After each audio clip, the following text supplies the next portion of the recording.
But as club legend Rio Ferdinand tells us, it all counts for nothing if the pre-season progress isn't replicated. The problem you've got, if you look at the fixture list, Man United's fixture list is horrendous the first six games. It's tough. Very tough. So all this good work that we're seeing and we're hearing about and coming out of the club, and that, what I saw could be undone within the first six games if it doesn't go well. EFL as the new season kicks into gear. The question on many people's lips will be, will we see many new faces? In fairness, we've seen a decent amount of activity this summer, but it still feels a bit stale. There's only so many times we can talk about Alexander Isak. Even our chief football correspondent Alex Crooks noticing a lull. We seem to be talking about the same players day in, day out at the moment. I do expect it to get busy towards the end of the window. Still a lot of clubs who need to do business. People like Fulham even have had a relatively quiet summer so far. David Moyes obviously voiced his frustration. West Ham need players through the door. I know they're trying to work on a goalkeeper as a priority target. Another club who may have to get busy in the window is Spurs. James Maddison was stretchered off during their 1-1 draw with Newcastle in South Korea, and Thomas Frank doesn't think it looks good. I think sometimes life in football can be brutal, but also sometimes very beautiful. So I think it was brutal to what happened to Matters. It looks like a bad injury.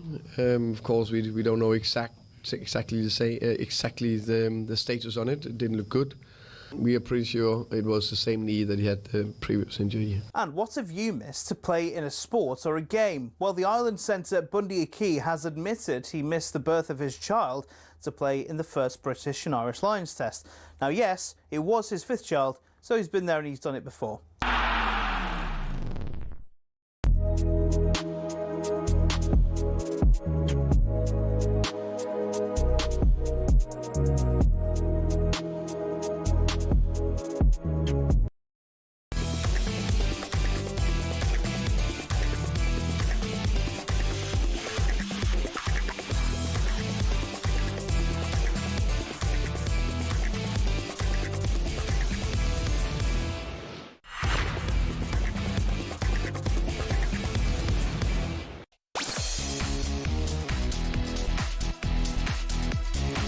Good afternoon, this is Drive with me, Natalie, Sawyer and Gabby Agbonlahor. Coming up today, we're going to hear from Rio Ferdinand on Manchester United aims for the new season. United fans, where do you think you should finish?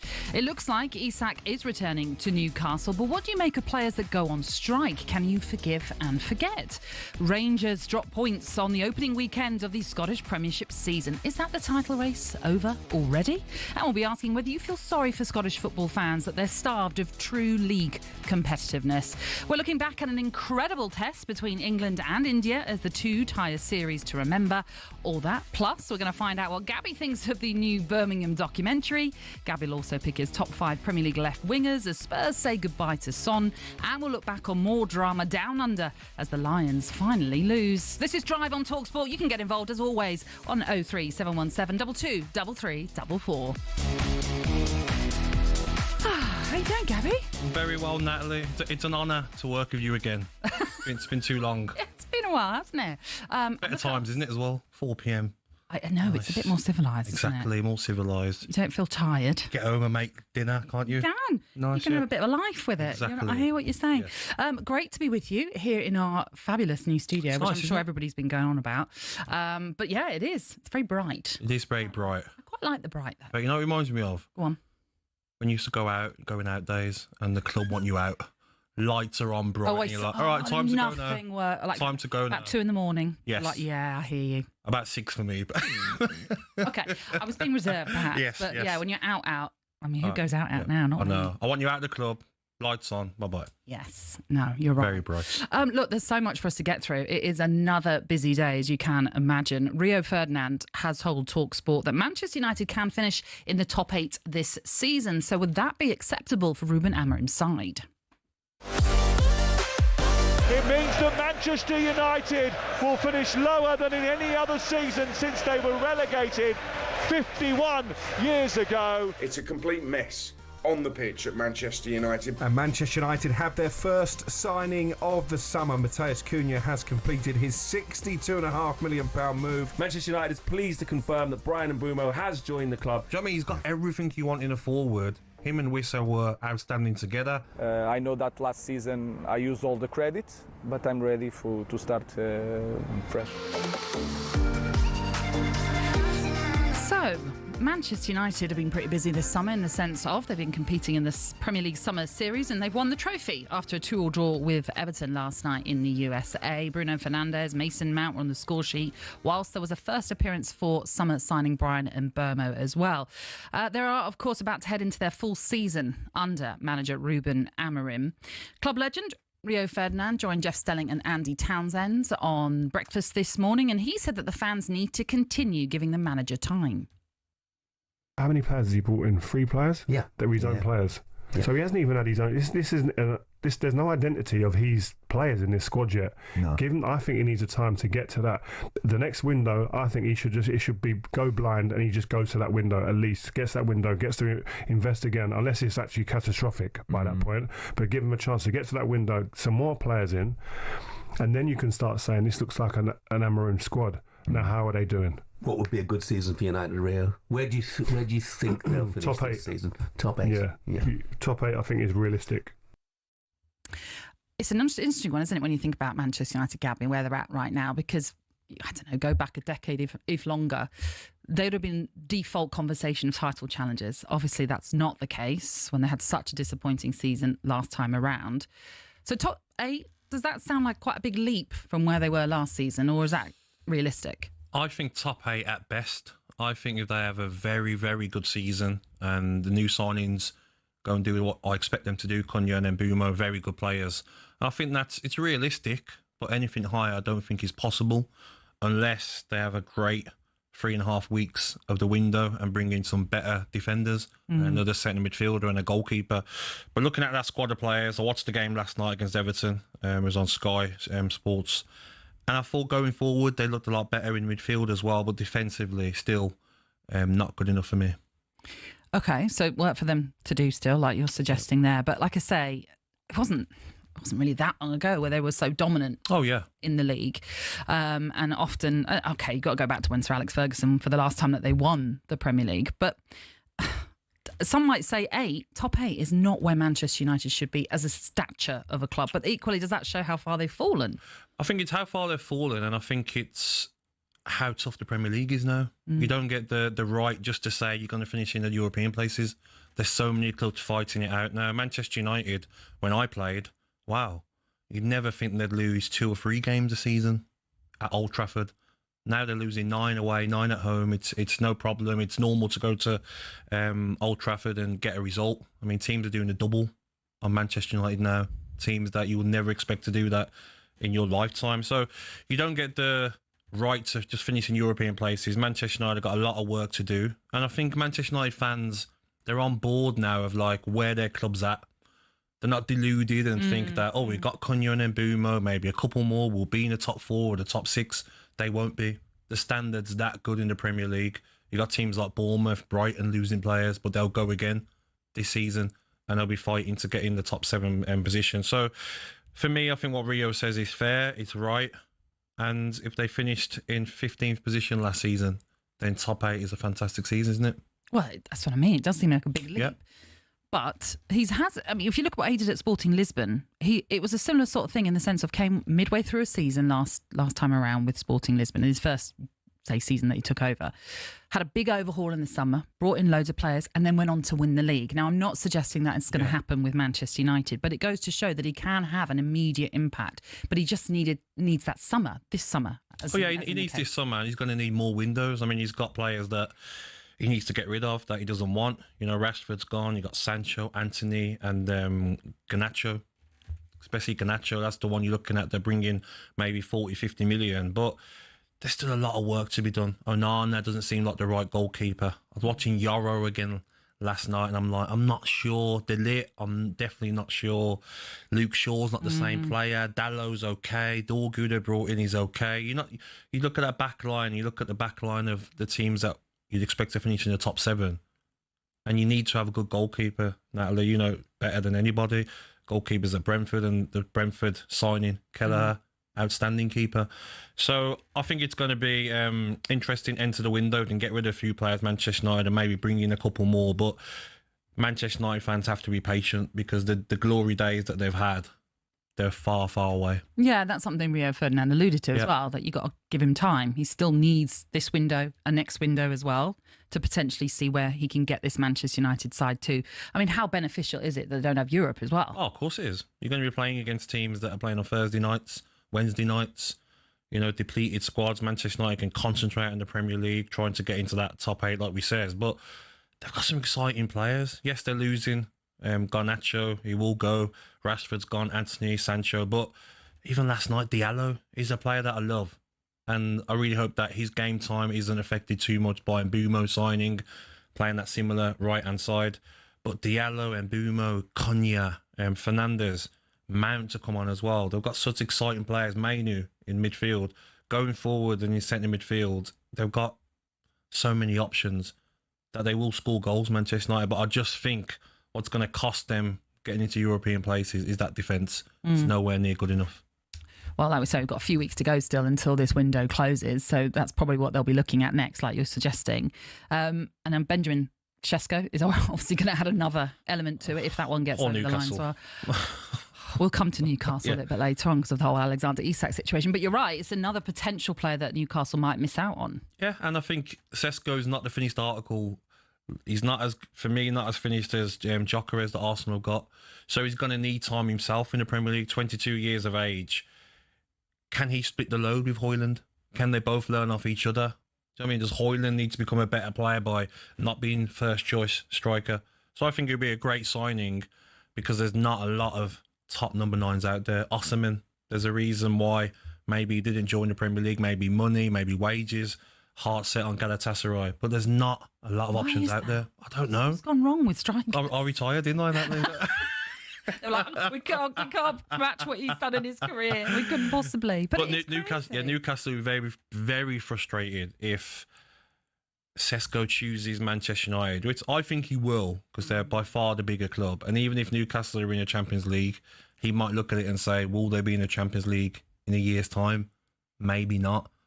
Maybe Manchester United, the project going forward, and obviously the bigger club and can pay more wages as well. Maybe that's the solution he goes to. So that's what Rio Ferdinand is suggesting. Realistically, top 8 is what he thinks Manchester United could achieve, but didn't really go any further than that. Wasn't suggesting top 4, but within the top 8 realm is what he's saying that Manchester United should be striving for this season. So United fans, is that an acceptable finish for you going into this new season? You have your chance to have your say on it by joining us this afternoon. Do you know, I always want to say good morning. I'm so used to saying good morning. I know, so am I. It's really hard. Where's our coffees?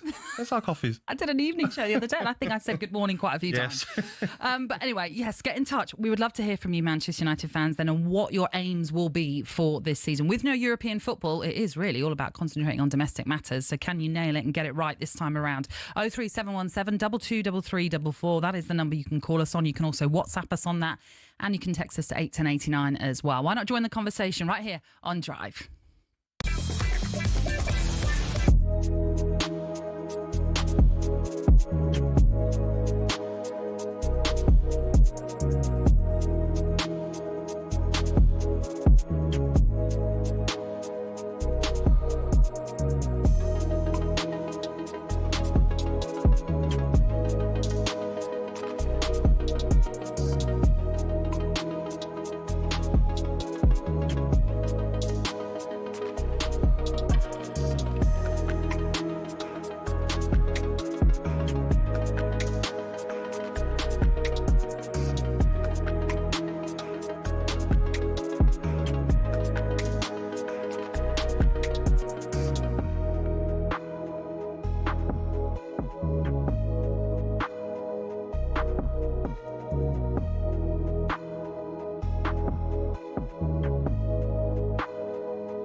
You're listening to Drive on talkSPORT with me, Natalie Sawyer, and Gabby Agbonlahor. Still to come, Gabby will be giving us his top 5 Premier League left wingers of all time. But just quickly, India denied England a record-breaking run chase to win a classic test by 6 runs and draw the series 2-2.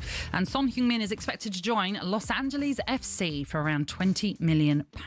But we are going to concentrate on James Maddison for just a moment before we take your calls on Manchester United, because I'm sure you saw it, Gabby. Yeah. Worrying scenes, really, for them in South Korea. This is for Tottenham, as he had to be taken off on a stretcher in Tottenham's pre-season friendly draw with Newcastle. His head coach, Thomas Frank, described it as a brutal injury. Crikey. I mean, he's had such bad luck with injuries, hasn't he, of late? Yeah, and when I've seen it happen, I've seen the clip of it, he's sort of like, the ball goes out of play, doesn't it? And he's hobbling on one leg before he falls to the floor, and he's in agony. You can tell that's never a good sign. You see it happen a lot in pre-season. I remember when I done my medial ligaments in the Chicago pre-season game, and you just know straight away something's not right. And for the manager to say that, could this be a 6, 7, 8 month injury with Maddison? Frustrating for the manager, frustrating for Spurs fans, and Maddison as well. World Cup year, you want to be playing. Yeah. You know, if you're thinking about yourself for a second, you want to be playing this year and showing the manager what you've got to get on that plane to the World Cup. And the last thing you want, Natalie, as a footballer, is to get injured pre-season. It's about fitness and getting match sharp. The last thing you want is a long-term injury. Yeah. And you know, go back a few weeks ago, there was talk of Morgan Gibbs-White coming in, which inevitably led to conversation on what's going to happen with James Maddison. But that Gibbs-White situation, as we know, went away, and he signed that new contract at Nottingham Forest. But I suppose now the question is, if this is, and it turns out to be a long-term injury, and it did look awful, like you say, the way he reacted, and he looked really emotional about it as well. What are they going to do? They're going to have to find someone, aren't they? Well, they've gone from Maddison and nearly signing Gibbs-White, 2 similar players, 2 10s, 2 8s, whatever you want to call the positions, to now maybe 0 for the 4, 5, 6 months, whatever Maddison's out for. It's a long-term injury, maybe longer if it's a bad one. They've got to go and do some business. Eze, Grealish, there's players out there. I mean, you know, Jack, he's probably keen to find a club that wants him, that wants to give him first Champions team League football. That there may be the opportunity of getting into Thomas Tuchel's mind as well. That seems like quite a logical fit. It's just, do City let him go for, you know, it's the loan fee, I guess, that's going to be the interesting part, and the wages and everything. I mean, and I think maybe if he wasn't on the radar, we don't know. But now, if you're Thomas Frank, you're like, Maddison, how long's he out for? Couldn't get Gibbs-White, but Jack Grealish is over there in Manchester. I can have him, and I don't know what the deal would be. Would it be a loan fee? Would it be a percentage of the wages? But it just seems like a no-brainer. I mean, he's such a talented player. He's been at it all summer with his fitness work. He's looking sharp. And playing in a role that, I mean, we know he can play on the left too, but to play in that 10 role, Jack, that's what Jack loves. And there's talk of like Eze maybe preferring the Arsenal move, so maybe that will be a tough one to do as well. But like he says, when he's had his best game for England in recent years was against Ireland when he played at number 10. And people can talk down, oh, it's only Republic of Ireland, but in that position. And for me, when you broke into the Villa side, number 10 he was playing. There you go. That number 10 position, it was his position as a child. Off the left, I've always felt like he takes a bit away from his game because he likes it. He can receive it on that half turn. He can make things happen. He can glide past players. You know, he's not 34, 35. He's 29. Got a lot of football left in him. I think it's a no-brainer. And whoever gets him, Natalie, we'll see how talented he is still. It just all comes down to what, of course. Finances. Yeah, what Man City sort of maybe have to give in a little bit if they are to allow him to leave, for example, on that loan. I said last week, I said it will happen. Wherever he goes will happen in the last few days of the transfer window. I've seen it happen numerous times because Man City left him out of, not Man City, Pep left him out of the Club World Cup, doesn't want him, got so many options in their forward positions. Look at the FA Cup final as exactly. well. So a blow for him. You have shown that you don't want him. So if I'm a club, if it's Everton, if it's Spurs, if it's Napoli, if it's anybody who's after him, I'm saying, I'm sorry, Man City, we're not going to give you exactly what you want. If you want 100% of his wages paid, we're not doing that. We're going to offer, I don't know, 50, 60%, take it or leave it. And the last 2 days of the transfer window, Man City Pep will probably be like, oh, okay, if he's not in my plans, there's no point in being here and us having to pay all his wages when we can get some of that money back if we get him on loan. Just putting the Grealish thing to one side for just a moment. When Spurs now are in this position where, again, we're waiting to hear what's happened with Maddison and how long he could be out for, if he is out for some time. They're in a position now where everyone's going to know, well, you're looking for this certain number 10 role, so we can bump up our prices a little bit. 100%. Percentage has gone up. If you're after a player that's worth 50, 60 now. That's the thing with Eze. I'm sure the release clause has run out now. So if I'm Crystal Palace, we're in Europe this season, whoever wants Eze, the price has gone up. When I'm looking at players like Mbumo, Konya going for over 60 million, I'm sure Eze, you'd say, will be worth more than both of them. Okay. We will wait to see what happens, and sadly with James Maddison after that awful injury, we wish him the best and hope it's not too long term anyway for him. Just elsewhere, Liverpool taking on Athletic Bilbao in 2 games at Anfield this evening. The first one actually gets underway at 5. The teams are in for this one. Matt Jones is going to be watching it for talkSPORT. How you doing, Matt?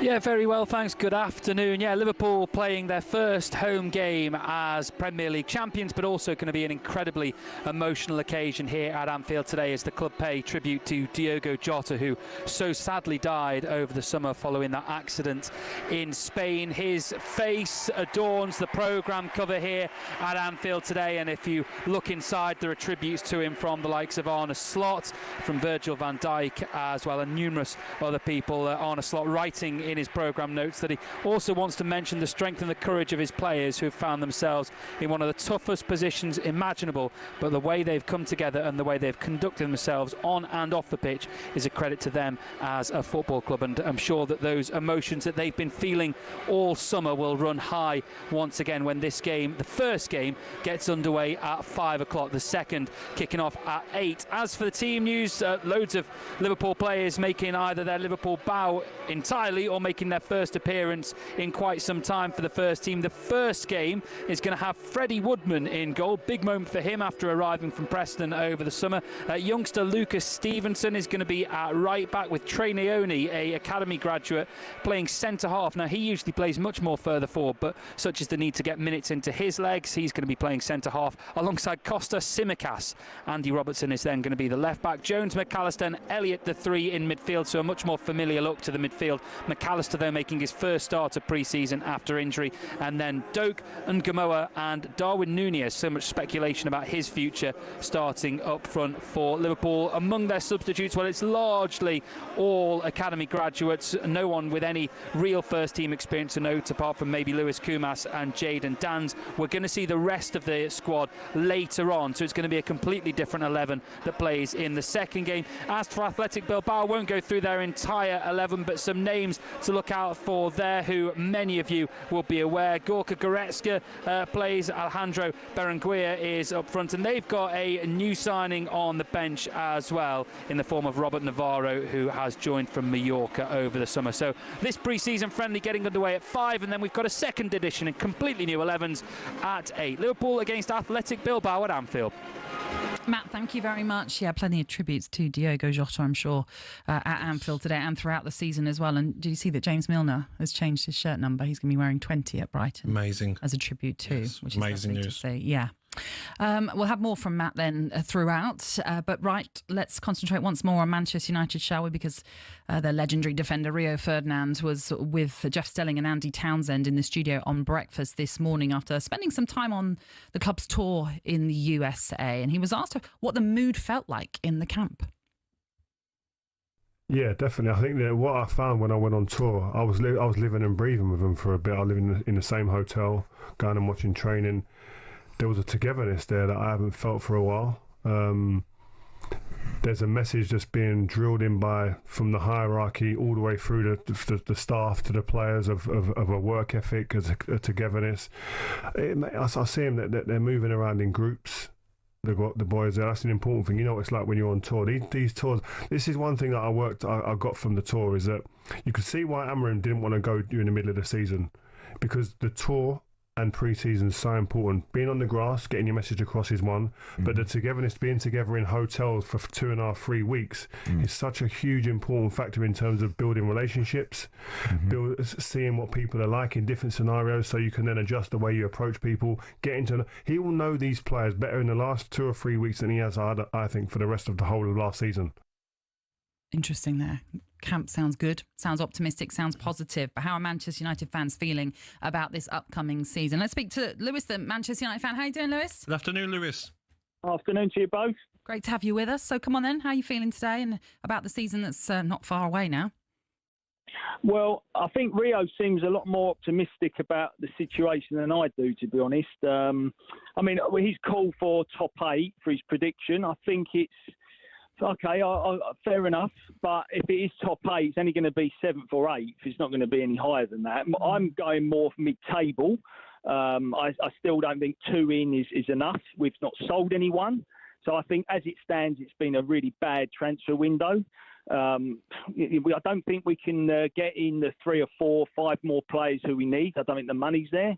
Maybe for one more player, but what I've read, we have to sell to buy, and we just can't seem to sell anyone. You know, we've still got Garnacho there, Anthony, Sancho. What's going on with them? I think, like Gabby said, goalkeeper is not good enough. He's going to make more mistakes, countless more mistakes next season. If it is Onana we're going with or sticking with, he's going to cost us a lot of games and goals.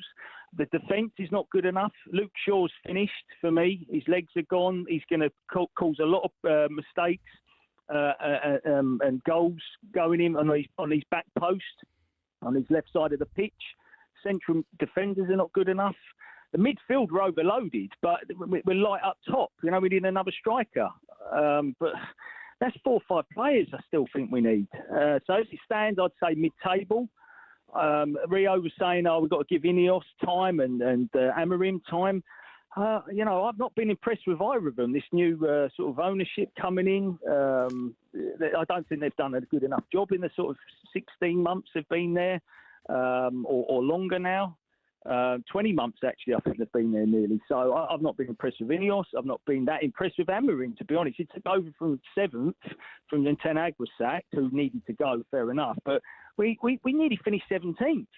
So, you know, and he blew it in the final of the Europa League, Amorim. So, for me, it's a big question mark on Amorim. I know he's saying 20 years he wants to be there. I think that's ridiculous saying something like that. Yeah, can't see a 20-year stint for Amorim or any manager these days, that's for sure, way. Lewis. Appreciate your call. Thank you, Lewis. You know, you've given us all the details as to why you think it's not going to be a top 8 finish. If you agree with Lewis, or maybe you disagree, and you're slightly more optimistic, why not get in touch? 8th is what, or at least top 8 is what Rio Ferdinand is saying will be an acceptable finish for Manchester United, a club that, well, you go back to what, the 90s, 2000s, a little bit longer as well, yes. Dominating English football. 03717 no 22 33 44. That's the number for you to call us on this afternoon to have your say. Now, still to come, I'm going to be asking if you can ever forgive a player for going on strike, but it's time for a little bit of no Googling. So we've been discussing Rio's comments on Manchester United. We want to know, Gabby, which non-British teammate did Rio play the most games with throughout his career? Any thoughts? Don't say anything. Oh, you're thinking now. I like that. I'm See, thinking. the brain is whirring away. All right, then. We'll bring you the answer after the break.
Ruben Amorim, a Manchester United manager for less than a year and already a trophy winner.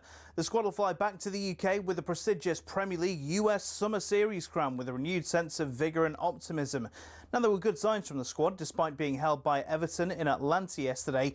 But as club legend Rio Ferdinand tells us, it all counts for nothing if the pre-season progress isn't replicated. The problem you've got, if you look at the fixture list, Man United's fixture list is horrendous the first 6 games. It's tough. Very tough. So all this good work that we're seeing and we're hearing about and coming out at the club, and that, what I saw could be undone within the first 6 games if it doesn't go well. That brutal opening game at home to Arsenal is in 2 weeks yesterday.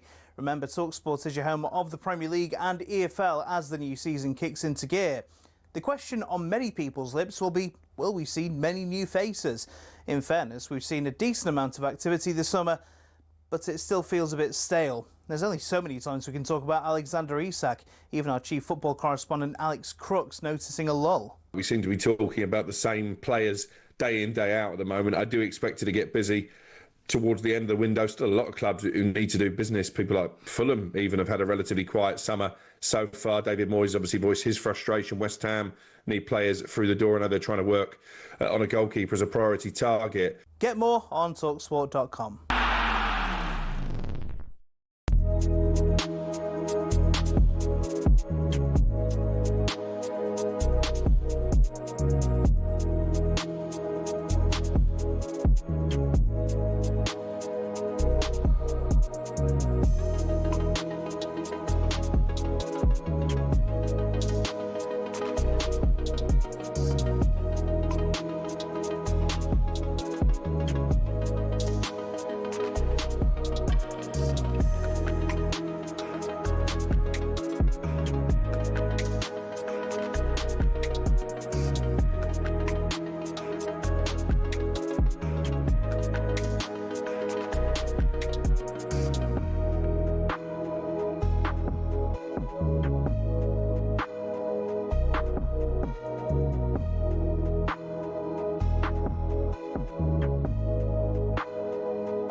Good afternoon. Thank you very much for joining us here on Drive. It is Gabby Agbonlahor and me, Natalie Sawyer. We take you through until 7. Bit of no Googling. Yes. Did you have a little idea? I didn't know. I didn't Nowhere Google. near? I was going to say Vidic, but that's a lazy guess. Okay. Yeah, because I've not Googled. I'm going to say Nemanja Vidic.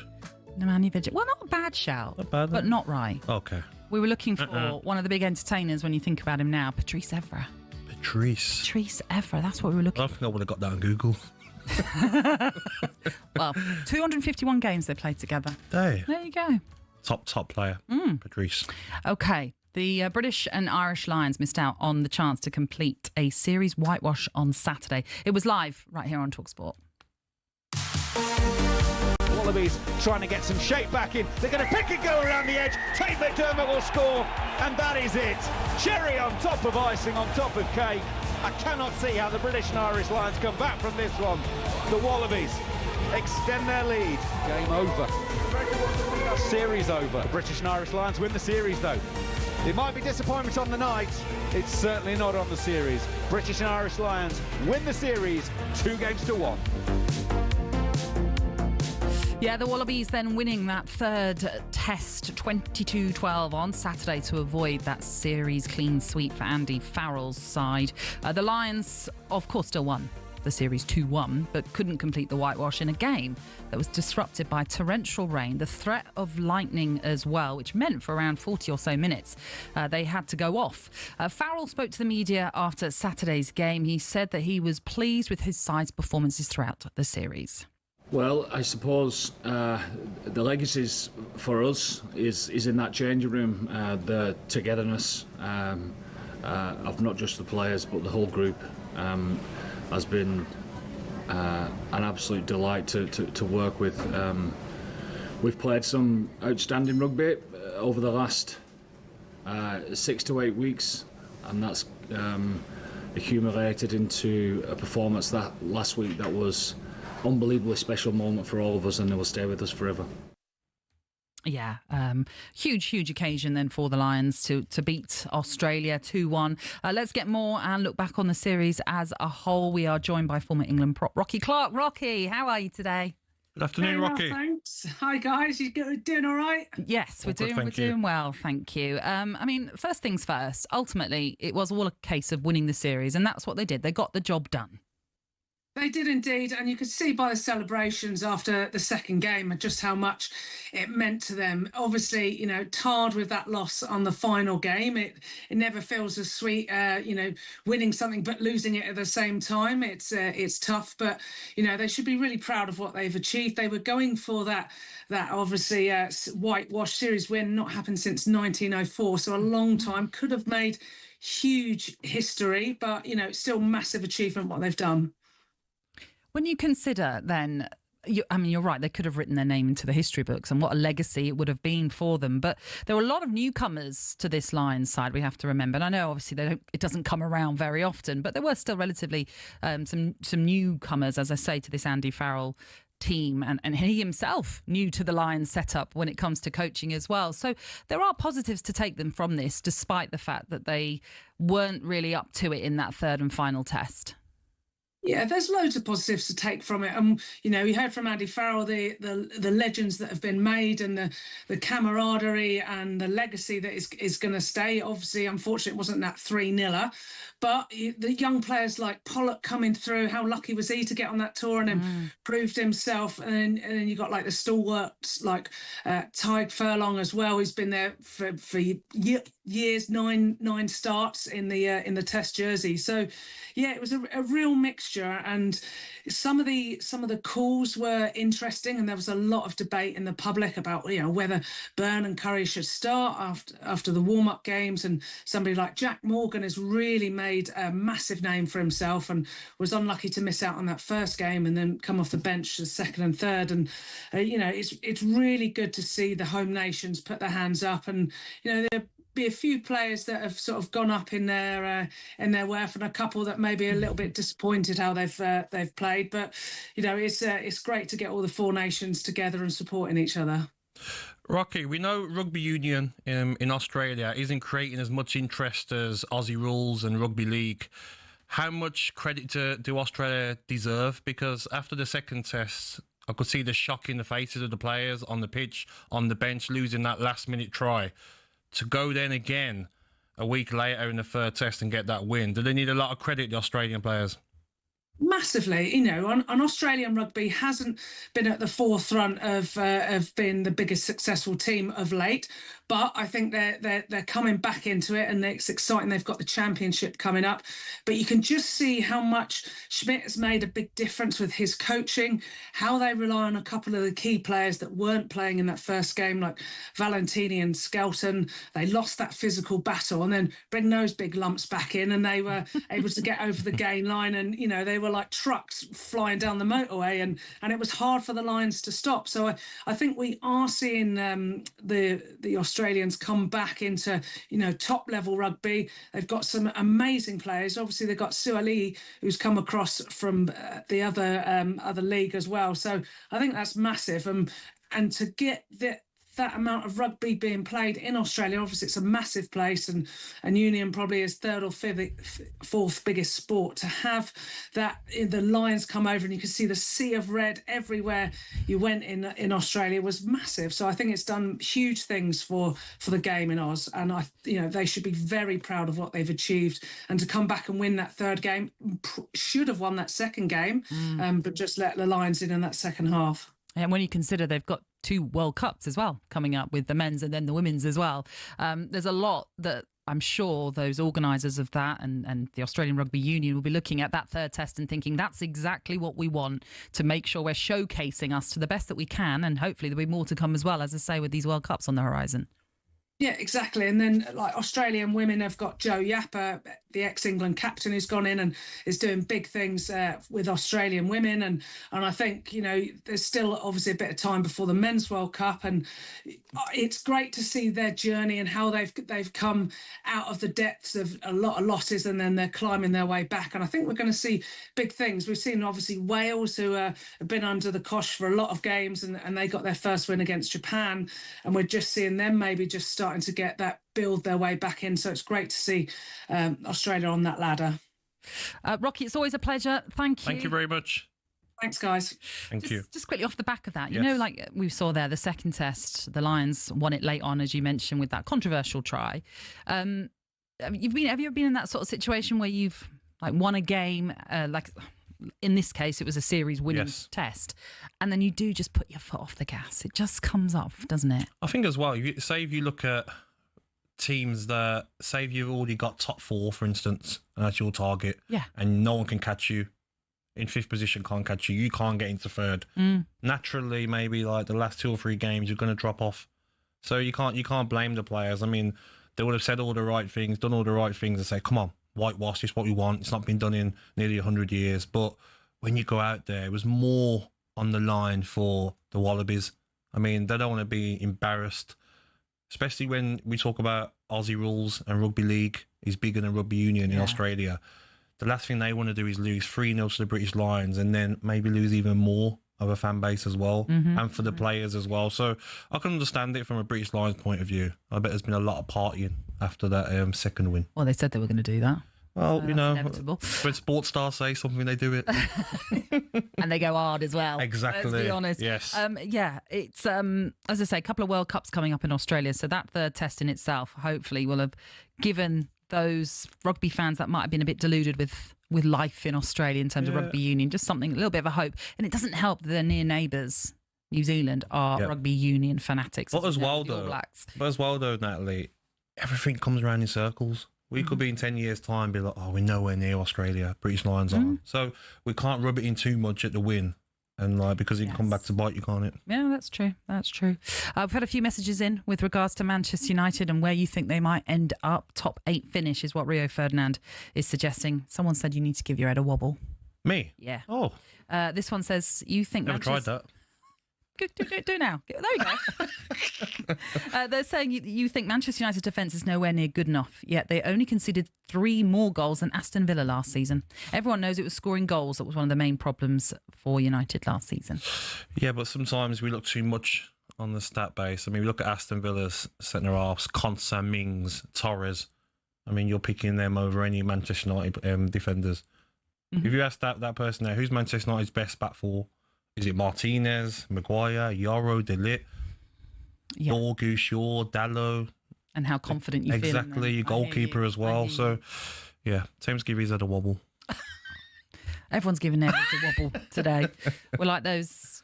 It's like dog things that people used to have in their cars as you drive along, they'll be wobbling away.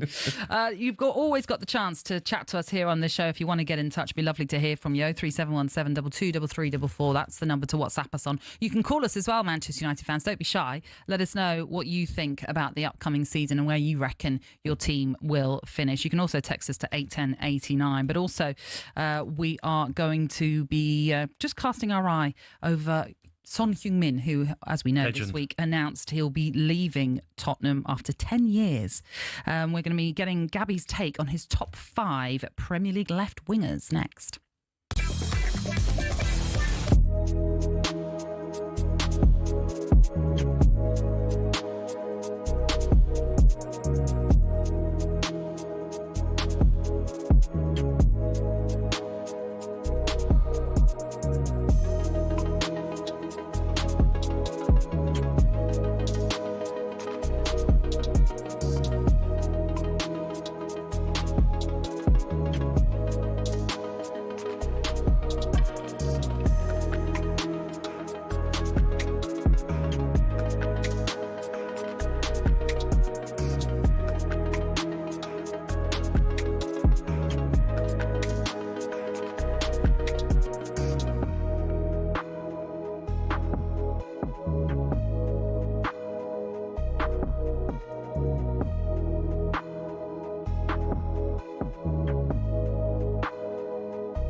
You're listening to Drive on talkSPORT with Natalie, Sawyer and Gabby Agbonlahor. Still to come, we're asking if you can ever forgive a player who's gone on strike. But just quickly, Southampton have rejected Everton's bid of £35 million, plus a further £8 million in add-ons for winger Tyler Dibbling.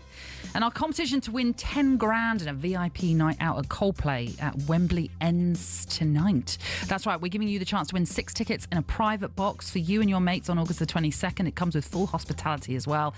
Not only that, we're chucking in 10 grand too, spending money completely tax-free, but it ends at 11 p.m. So this is how you can enter, and you might want a pen and paper for this. It's for 18 over, UK excluding Northern Ireland. You can text the word WIN to 83338, and that has to come in by 11 p.m. tonight. And that's it. You'll be entered into the draw. Text costs £2 plus one standard network rate message. You must have the bill payer's permission, or you can post your name and number to Coldplay Competition, PO Box 3190, Colchester, CO2 8GP, and that has to arrive by 5 p.m. on the 7th of August. This is a talkSPORT limited promotion run on talkSPORT Talk and Virgin Radio UK stations. Full T's and C's are at talksport.com. Oh, so it was all very emotional in South Korea over the weekend when it was announced that Song Heung-min will be leaving Tottenham. He's expected to join Los Angeles FC for around £20 million. He has scored 173 goals in 454 games for the club since signing back in 2015, with 127 of those coming in the Premier League in terms of those goals. But the question is, where does he rank then amongst the all-time Premier League left wingers? So we set you a challenge, didn't we, Gabby? We did indeed. And it's a very difficult challenge where I'm sure I'm going to get shouted at. Well, you already are being shouted at. Honestly, I'm going to be wobbling all the way home at my head, wouldn't it? But yeah, it's difficult to choose because sometimes people will say you have to go on stats, who scored the most goals, the best goal to game ratio. But I'm not going off that. I'm going off like me playing against some of these players in the Premier League, and also as a fan watching them. Did they get me on the edge of my seat? Oh, I see. Okay. How good were they when they had their peak season in the Premier League? Right. So are you doing it in terms of it's your top 5, but it can be in any order, or you've gone number one? It can be in any order. Like I've gone for 5. I have gone for Son at number 5. Okay. I think, like you said there, you read out his stats, like to get 127 goals and 77 assists in the Premier League in 333 games. Just remember, you said you don't bothered about the stats. I know. But to even be in the 100 club, played the majority of his time at Spurs off that left-hand side, a partnership with Harry Kane. And when I used to watch Son, in his peak, probably 4 or 5 years ago, in his peak, he was dangerous. The speed, he could score from outside the box, left foot or right foot. Top corners as well. When you went through 1v1, hard, low finishes, you always backed Son when you went through 1v1. Fear. He'd put the fear into you. Fear in defenders, come short, spin long, ball over the top. He could also get his assist as his stats improved. I just think he's going to be very missed in the Premier League and for Spurs. Okay, so he's number 5 as such. Yeah, that's number 5, Son. Number 4, I'm going to go Mane. Yeah? Yeah, I think Mane, probably underrated. At his peak at Liverpool, outstanding player, 111 goals in the 100 club as well, 43 assists in 263 games. But like we said, put the stats to the side. When you watch Mane and you watch Salah and you watch Firmino, that team, they were electric. Mane didn't want to get the ball and do loads of tricks and showboat. He was direct, runs in behind, goals. Him and Salah used to have so many arguments, didn't they, on the pitch? Because they're both so hungry to be that main man, that main goal scorer. But didn't work out for him at Bayern Munich, but at Liverpool, an outstanding player. Yeah, I think many would agree with you on that one as well. So number 3, I know people are going to say should be higher. I'm going to go Ryan Giggs. Number 3 is in for me. Interesting. Go on then. Explain why he's at 3 and not higher. Ryan Giggs, outstanding player. Lucky enough to play against him in the Premier League. You do realise you're going to annoy Manchester United fans even further now. I'm used to that. Okay, anyway. all right. I'm used to that anyway. Listen, one of the best wingers you'll see. The way he could take his player on, delivery, everything. But when I watched him, did he get me off my seat compared to the 2 players ahead of him in 1 and 2? Not to the level of that. Okay. Do you know what I mean? An outstanding player, Ryan Giggs, for Manchester United, and to play the amount of games that he did in the Premier League. I think he's got the record after Gareth Barry. So he's going to go in number 3 for me, Ryan Giggsy. Okay. But just to say, he has the all-time Premier League assist record. I know you're not dealing with stats. Oh, is it? Oh, outstanding. 167. Just thought I'd throw it out. Ouch. But number 2, this guy is close to being number 1, number 2. And when I played against him, especially when I watched him as well, Gareth Bale. Yes. Some of the stuff that he did in that season for when they got into Champions League, what he done to Inter Milan in them 2 games for Spurs, and just some of the goals he was scoring that. And I remember playing against him, and 3 of our players tried to take him out, and he just skipped past them with pace, with speed. I remember the goal against Norwich, where we done similar. No one could stop him. Pace, left foot shot, free kicks, dribbling skills, running at speed, counter-attack, everything. That's why he got that move to Real Madrid and done fantastic at Real Madrid as well. But 176 games and 81 goals, 46 assists as a winger. So there's their striker numbers. Yeah. And for him, it was just, you had Jermaine Defoe in the team, you had like Modric, but it was like, pass me the ball, I'm going to shoot, I'm going to score. Well, like you say, it's that ability to breeze past people. How exciting is that to watch as well? Yeah. As a fan, you're watching, whoa. Do you remember that season? It was like, every time we got the ball, cut in left foot, top corner, bottom corner. Right, we haven't got long, so give us your number 1. Okay, number 1, this player had the privilege of playing against him, and he once said to me on the pitch, Gabby, just have fun. But just pass me. I just want to have the ball and have the fun. The accent give it away. I'm not sure. Go on. Belgium. Eden Hazard. But I remember playing against him, and he just spoke to me on the pitch, and he was just like, I just want to have fun. I remember Christian Benteke saying to us at Aston Villa that he doesn't care about scoring. Just wants to assist. Wants to take players on, have fun and assist. And he was that player, Natalie, that everyone can agree got you off your seat. That goal against Arsenal at Stamford Bridge, where he just literally took the mick out of the Arsenal midfield and back line. 245 games, 85 goals, 57 assists. And some games, he probably just wanted to just turn up and enjoy himself. A street footballer. One of the players that you talk about now and you're like, yeah, he got you off your seat every game he played. So I think Eden Hazard deserves that number 1 his spot quick for me. feet and his ability to just get past players. Yeah, and he was strong, wasn't he? He had that Mo Salah strength where you couldn't knock him off the ball. So Eden Hazard, number 1. I'm going to put my helmet on. Well, someone's just said, give your head a wobble. 1 minute it's on stats, the next it's not. I mean, you didn't help yourself by saying it's not going to be on stats, and then every time you told us stats about them. Look, there's, I'm sure, a few others that you could have added in or have been missed out. Like who? Raheem Sterling. Yeah, Sterling would have been. Yeah, Sterling will be up there. Who else? Perez, perhaps? Yep, Robert Perez, Ginola. There's so many that like maybe the early years of the Premier League that I've forgotten as well. Yeah. Well, let us know if you agree, disagree. We'd love to hear from you. You can send us a text at 81089. On the way next, could you ever forgive a player that's gone on strike? We'll bring you the latest on Alexander Isak next.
Ruben Amorim, a Manchester United manager for less than a year and already a trophy winner.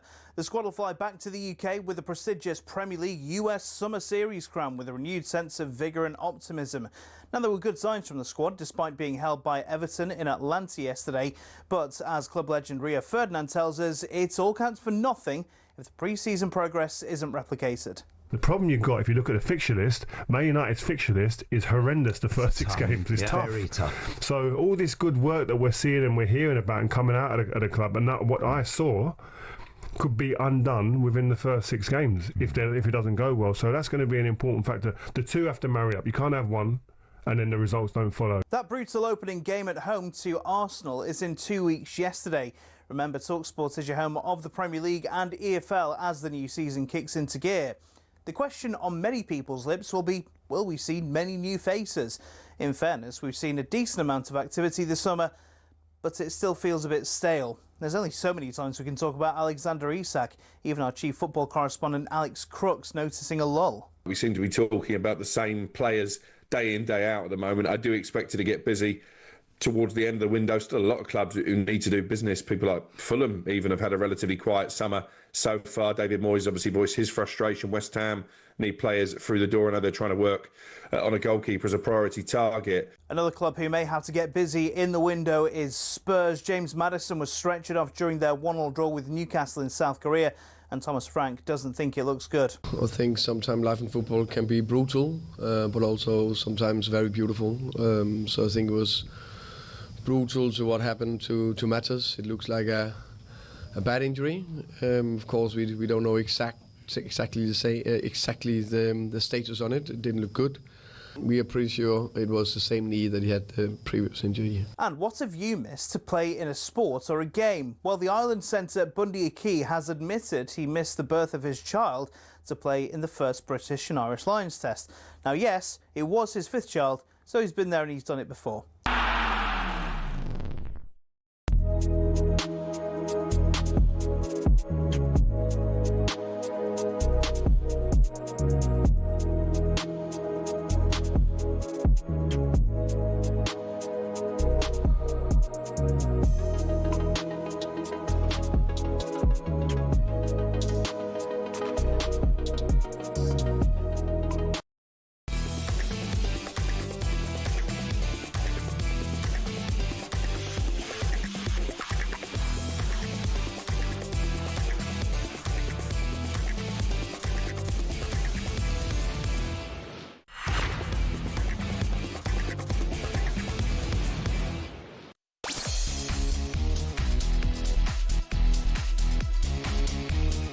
You're listening to Drive on talkSPORT with me, Natalie, Sawyer and Gabby Agbonlahor. Still to come, we'll be looking back on that classic final test between England and India at the Oval. But now, can you ever forgive a player for going on strike? Lofted forward into the edge of the box, flicked on dangerously. Isak! 1-0. Smash and grab from Newcastle to a certain extent. He's got them to win silverware. He's lifted them to new heights with all his goals. And they beat Liverpool to do that. and he's scoring goals. So he's helped them as much as Newcastle have helped him. So Newcastle shouldn't feel betrayed. Murphy with a header. Down to Isak. Boom, it's a second goal. It's another goal for Newcastle United. It's converted from 10 yards out by Alexander Isak. Liverpool have decided, as it stands, not to bid again. Now, I want to be really clear. Not bidding now versus pulling out are two different things. Yes, Alexander Isak has reportedly returned to Newcastle's training ground today. This days after Liverpool had a bid rejected for the striker. We'll discuss him in more detail in just a moment. But first, let's get over to Anfield, where Liverpool actually are taking on Athletic Bilbao. In the first of 2 games this evening, there's been a couple of goals. Matt Jones is watching this one for us. I have indeed. Liverpool 2, Athletic Club 0. And if what we're seeing so far in these opening stages is anything to go by, maybe they don't need Alexander Isak, because youngster Rio Ngamua, who arrived from Chelsea about 18 months ago and became Liverpool's youngest ever player last season, has has scored the opening goal, and it's an absolute perler. He picks the ball up in the Athletic Club half of the field. He drives forward, shifts it onto his right foot, and then curls it into the bottom corner in front of the Kop from about 22 yards out. And then, as if that's not enough, he's got an assist to his name as well. This, by the way, is first start here in a proper first-team game at Anfield. Well, he got to the assist by clipping the ball back to Darwin Núñez, who just had a simple tap home into the bottom corner. So a lively start from him to put Liverpool 2-0 up. Elsewhere, though, of course, this is an emotional occasion, and we have seen tributes to Diogo Jota before kick-off today. This is the first game Liverpool have played at Anfield since his sad passing over the summer. We saw Phil Thompson, Reds legend, accompanied onto the pitch by Athletic Bilbao president Jean Urate. They both laid a wreath in front of the Kop, and it was a real hair standing up on the back of your neck moment as everyone inside Anfield got to their feet to applaud the two of them as they made their way to the Kop end of the field. There'll be further tributes ahead of the Bournemouth game, which is of course Liverpool's first Premier League game of the season, but Liverpool's fans here today paying tribute to Diogo Jota as well. At the moment, 8 minutes on the clock already. Liverpool 2, Athletic Bilbao 0. Matt, thank you. We'll have more from Matt then throughout. Let's take you back, though, to the future of Newcastle striker Alexander Isak, then, who missed their pre-season tour and was instead training on his own at his former side Real Sociedad. Now, reports currently suggest that Liverpool will not return with a new offer for him, but that the player is still keen on a move. Manager Eddie Howe spoke to the media after his side's final game in the Far East as they took on Tottenham over the weekend, and he said that he hopes the situation is resolved soon. Well, obviously, I think from my situation, I am very much removed from everything that's happening back home. So I was made aware that there was a bid yesterday. That bid was turned down all before I even heard about it. So I think there's people back in England dealing with the situation. I really don't know what's going to happen next. But from our perspective, we still support Alex in every way. And my wish is still that we see him in a Newcastle shirt again. So that's what Eddie Howe wants. That's what you'd expect him to want as well. If he's returned to training then today, he's been pictured driving into the training ground to Gabby. Do you think there is a way back for him now then? There's always a way back, because if he doesn't get sold and Liverpool don't meet what Newcastle want, then you can't have Isak not involved for 6 months. So the transfer window opens in January.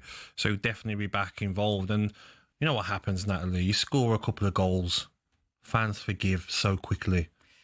They do, but he can't be then kissing the badge and all that. No, I don't. You know what? The fans will forgive, but won't forget. If that makes sense. Yes. So they'll forgive and they'll still cheer when he scores, but in their mind they'll be like, "This guy wants out. He'll probably go in January if he can. He's not going to be here in the long term. He's not signing a new contract." And that's the thing, isn't it? It's the expectation that you might be still here now, but we know you're not going to be. 100%. We know you don't want to be at this football club, so you've got your eyes on a move. But I just look at it, and players. I think football's changed a lot. I think teammates now of Isak, and we can go into Hutchinson and Wissa, players that may be looking for a move and they're not getting their way. I don't think teammates are gonna put them up in the air on the training pitch or in the changing room. But when I played, especially in my early years, if you were doing something like Isak's doing, a Dan Burn sort of player, they've got you in the corner of the dressing room. They've got you by your throat in the corner of the dressing room and saying, "Listen, don't take the mick out of this football club. This is my football club. You're taking the pee here. Don't do this. Listen, if you want to move, there's a way of doing it. You've told the club you want to move. If they meet the amount that Newcastle want for you, no problem. But if they don't be not wanting to go on tour with us, walking out of training, not wanting to train with us, going to your old football club, sauce your dad to go and train." I find it baffling. But the world we live in now in football, players won't do what maybe they would 15, 20 years ago. And also, it's Eddie Howe finds himself in this situation where every press conference right now is dominated, as it would be, by Alexander Isak. You can't help. The media are going to want to know. That's inevitable, unfortunately. And it all comes and stems from the antics of Isak not doing what is the basic of his contract. Yep. Turn up. Of course. Train. And do you know what's hard for Eddie Howe is? Because we had a caller on and he was totally right. The old school managers, Alex Ferguson, saying now Martin O'Neill, they would say he's never playing for me again live in a press conference. But managers now have got to be more sensible in the sense of if he come out and said that Eddie Howe, probably what he feels, then above him will say, well, you've cost us millions because now we know he can never play again because of what you've come out and says. You don't want him now. How dare you do what you've done? And then the fee goes down, so you cost the club money. So in the modern day game then, like you're saying, what do you think they should be doing? If they want to get out of a club, because you understand it to a degree, why Isak is thinking, I want to join this Liverpool party. They're strengthening from that position of strength, having won the Premier League, and he thinks there's a lot more perhaps to come. Yep. How should he behave? I think you have to be respectful. I think you can say to the club, I want to leave. There's ways of doing it, but you can't be missing out on tours and going to train with other teams. And then it's down for you and your agent, or your agent especially, to speak to Liverpool and tell them, listen, pay the exact amount Newcastle want, and that's the way I leave. Because Newcastle won't do it. They won't just keep him an unhappy player for the sake of it, but I would. Part of me is a bit like, nah, I don't like the way you're going on here. Like, you're with us. We've let Callum Wilson go. We've got no top strikers at the football club. We're not going to let you go because Liverpool have bid 110 million. 110 million? No, why? Casado, Fernandes, Declan Rice were 100 million. Striker at 25. For me, the best striker in the world as well. I would honestly pick him in front of Haaland if I could pick both of them. Why? Because I think he offers more. I think if you put him in that Man City team, he'd score record amount of goals. Really? Pace, finishing. Have you seen Haaland do what Isak done to Van Dijk last season? But so does that mean for you that if he does move to Liverpool, that we are going to see records broken by him potentially? Oh, yeah, it's going to be a problem. Like, if he signs for Liverpool, 5-6 year deal, all the best trying to win that Premier League, because Liverpool will be unstoppable like they already are. But I just think when I look at Isak, I've not seen Van Dijk frightened of playing against someone like he has against Isak. I mean, when Haaland's tried to run him, he just got there easily, no problem. He hasn't struggled against Haaland. Neither has Saliba or Gabriel really against Haaland in recent years. Yeah. So I just think Isak has just got everything. The closest that I've seen in the Premier League to Thierry Henry. Nowhere near Thierry Henry's levels, of course, but coming off that left-hand side, he can play off the left wing. He's got that finish. He's got the tricks as well in the right areas, good in the air. I think he's worth a lot more than 110 million.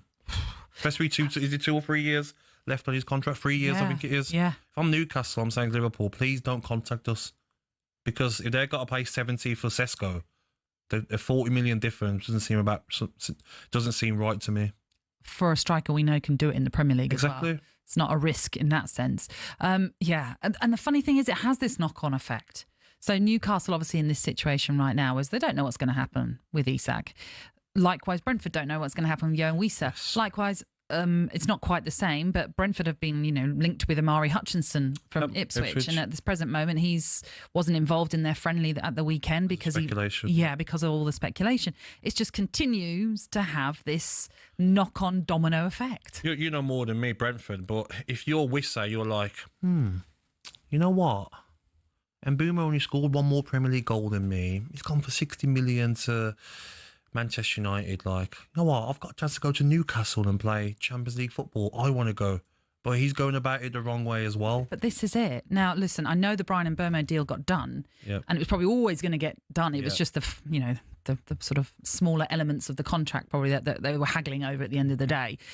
But Brian still turned up for training. Likewise, you go back to Ivan Toney when he was at Brentford and all the speculation about where he was going to go. He still turned up for Brentford training. And then even on the day that it was announced that he was moving to Saudi Arabia, he was sat in the dugout or behind the dugout, which made the goodbye, sad, but also you kind of respected them. You thought you've done it the right way. I think as well, Natalie, if you owned a football club or I owned a football club, I'm not getting dictated by a player thinking they're going to be like a spoiled little brat. Yeah. A kid who can't have some sweets when you walk past a sweet shop. It's just respect. Which was me as a kid, by the way. I used to go on the floor and have a tantrum, my mum said, and Dad said. But I used to do that in Woolworths. Yes, same here. But Wissa, you're going about it the wrong way, because I would, if I was the Brentford owner, I'm going to fine you the maximum that the lawyers are going to allow me to fine you. Douglas Luiz done it at Juventus, didn't come back when he was meant to come back this pre-season. Yeah. They've disciplined him. I would hit players in the pocket, I really would, because makes sense to me. You're contracted by Brentford, okay? Without Brentford, where would Wissa be? So don't disrespect the club that's give you everything. And a new manager, Keith Andrews, thinking, I've lost Norgard, I've lost Mbeumo, Wissa's, how's he feeling? I bet he's been feeling frustrated and a bit nervous towards the start of the new season. So Players are different now. Not going to go and kick players in training, but I think clubs should definitely find them the maximum for trying to. They should. Yep. Absolutely. You're disrupting everything. 100%. You know, you're making a farce of the whole situation when all managers want to do is just concentrate on getting their team in their best shape possible for a new season. Newcastle know the amount they've got to pay. So Newcastle, you know how much it is. Is it 40, whatever it is? Yeah. Go and pay it. If not, he's not for sale. Simple. Yeah. Slightly, I know we've got to hit a break, but there's also that element when you're talking about Jack Grealish, the other side of it. Yeah. If Manchester City aren't going to sort of, and I know at the end of the day it's all about money, we know that with football, but if they're saying you can go out on loan, but that club has to pay 100% of your wages, for example, I mean, they need to soften slightly because they don't want Grealish anymore. 100%. And it's like you said there quickly, is that same for the clubs. If you offer someone a 5-year contract and you don't want them, this is any random player, and he's got 2 or 3 years left, and you're trying to force him out and make him train at, like, I've seen players do it at Villa. Managers have made them train in the evening on their own, tried to disrupt their lives to try and get rid of them. No one forced you to give that player a long-term contract on big money. Yeah. So you keep paying them, or you pay them off. You want to get rid of them? Works both ways. Yeah, it does. But we are taking your calls this afternoon then on, can you ever forgive a player for going on strike? Do get in touch because we'd love to hear from you. We'd love to have a chat about it as well. 03717 223344. That's the number to call us on. Join us here on Drive talkSPORT.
Good evening. You're tuning in to Drive here on talkSPORT with Natalie, Sawyer and Gabby Agbonlahor. Still to come, we'll be looking back on that classic final test, I should say, between England and India at the Oval as the series finished 2-2. But just quickly, Chelsea have completed the signing of the Ajax defender.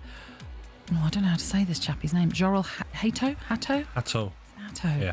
For £37 million. Oh, no problem. Where's he going to sit, Natalie? I think there's a porta cabin outside. Yeah, but I reckon they built like 7 porta cabins. There you go, new signings over there. Yeah, honestly. I don't know. It's madness, isn't it? Imagine games. All right, then. That's the 20 for this game. And then next Saturday, there's going to be 12 of you that swap with these 12. I'd quite like to think it's a raffle. Go on, draw. Let's see if you're in the first 11. Yeah. Dear me. One little mistake. All right, you're out. You're playing next game. You're going to get no chance to get your feet under the table. They are making a bit of room, aren't they, in the sense that it looks like Kiernan Dewsbury Hall is moving on and it's Everton. I think that I've agreed. Great move for him. Yeah, very much so if he can get that first team action. And Konku's got to go as well, hasn't he? Yes, as I'm sure a few. Nicholas Jackson, we're not sure what's happening with him either. But so a few things in the pipeline, certainly, I'm sure, to come still from Chelsea. Elsewhere, Manchester United are prepared to sell Rasmus Højlund for £30 million, but the striker has been open about it. He said he'd rather fight for his place and stay at Old Trafford. And Liverpool are currently taking on Athletic Bilbao in what is a double-header friendly at Anfield today. Matt Jones is keeping across it for us.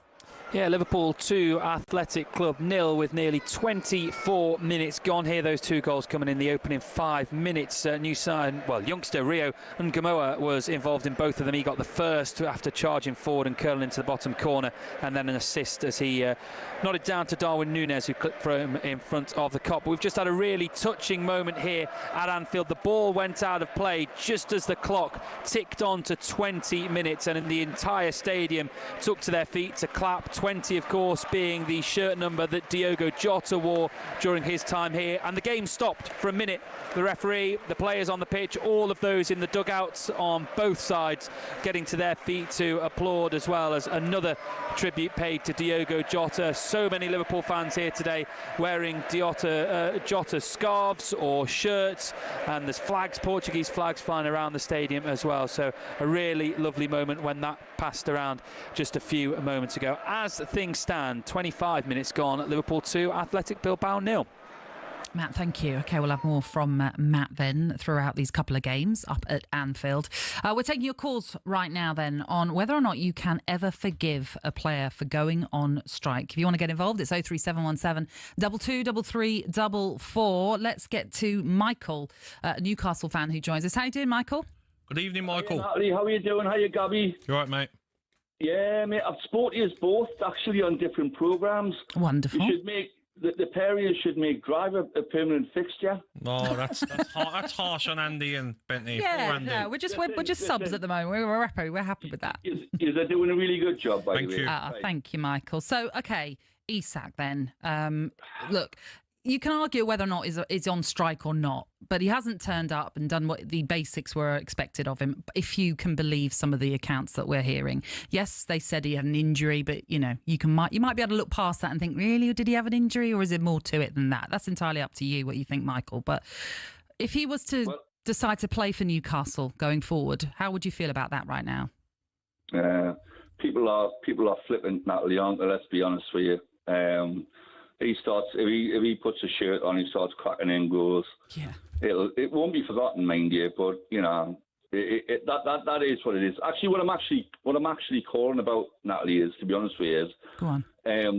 Your club as well as my club aren't in the best of shape right now. Tell me about it. And do you know what it is, Natalie? I do have empathy for you, but. However, I'm still buzzing for the start of the season. I just wanted to make a quick point out with that, and the other one was for Gabby, if that's okay. Yeah, go for it, Michael.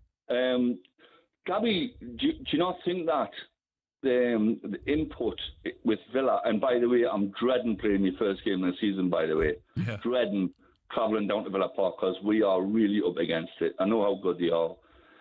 Do you not think we've hit the ceiling? And what I mean by that is, it's not the fact of how much we can spend on players, it's for wages, mate.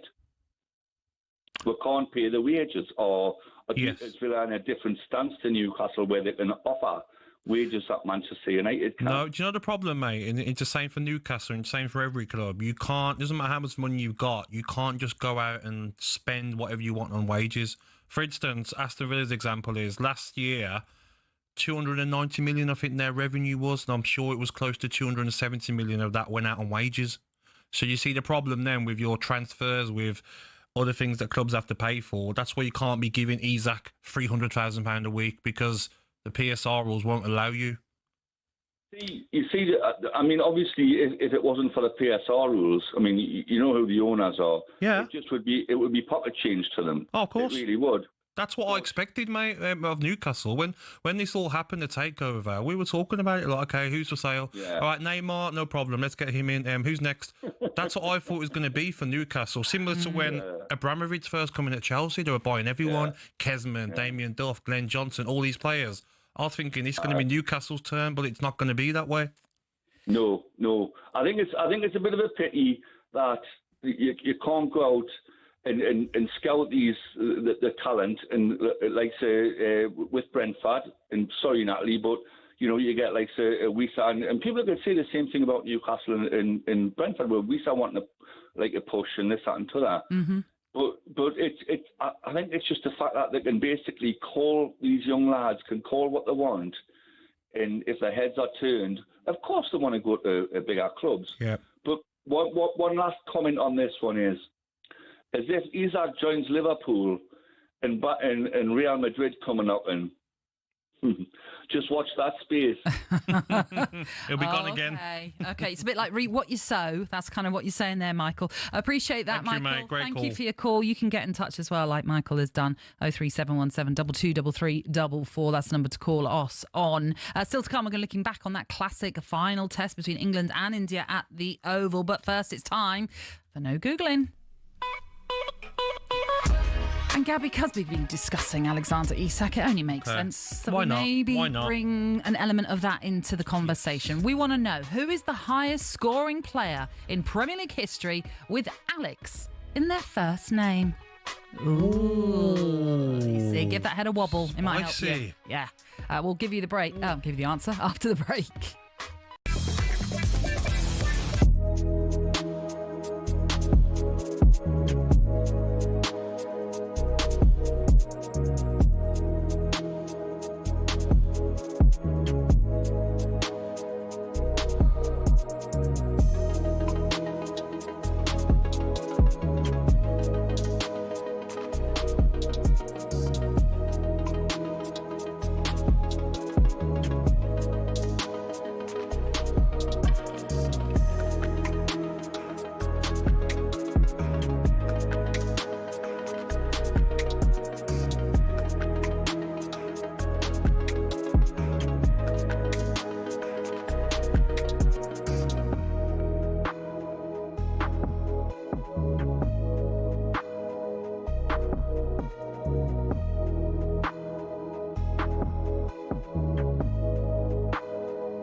When Sir Jim Ratcliffe took control of footballing operations at United, the Manchester-born billionaire was somewhat welcomed in as a homegrown hero, ready to save the club from the dark days of the Glazers. But in just 12 months, he became a punchbag for many fans. So what happened? Well, let's take a look and you can decide for yourself.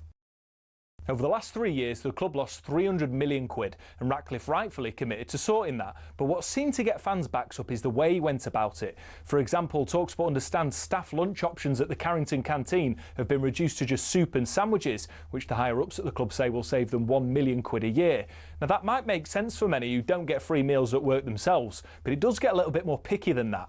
It was reported that after staff brought some stationery, they were ordered to send sellotape back because it wasn't considered to be essential. And the reward for being Steward of the Week used to be 50 quid, but that was scrapped and replaced by a paper certificate. But it's not just seemingly stingy decisions. In 2024 alone, Ratcliffe oversaw 250 redundancies, and more were announced at the beginning of 2025. Now, while there are people who acknowledge United staff numbers are overinflated, it's the optics which aren't great. Add to the mix the introduction of a flat ticket price of 66 quid for every fan, even children, while Casemiro's on 350 grand a week, and the frustration of fans reached fever pitch. Time will tell whether Ratcliffe's cost-cutting measures will improve outcomes at the club, but one thing's for sure, there's a long way to go for United to be back where many say they belong.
Listening to Drive on talkSPORT with me, Natalie, Sawyer, and Gabby Agbonlahor as well. A short while ago, we were discussing Alexander Isak, and we asked, who is the highest scoring player in Premier League history with Alex in his first name? This all part of no Googling. So, Gabby, any ideas? Well, you know, I've been thinking I was watching you. You weren't using your phone, so you're lucky. You're lucky.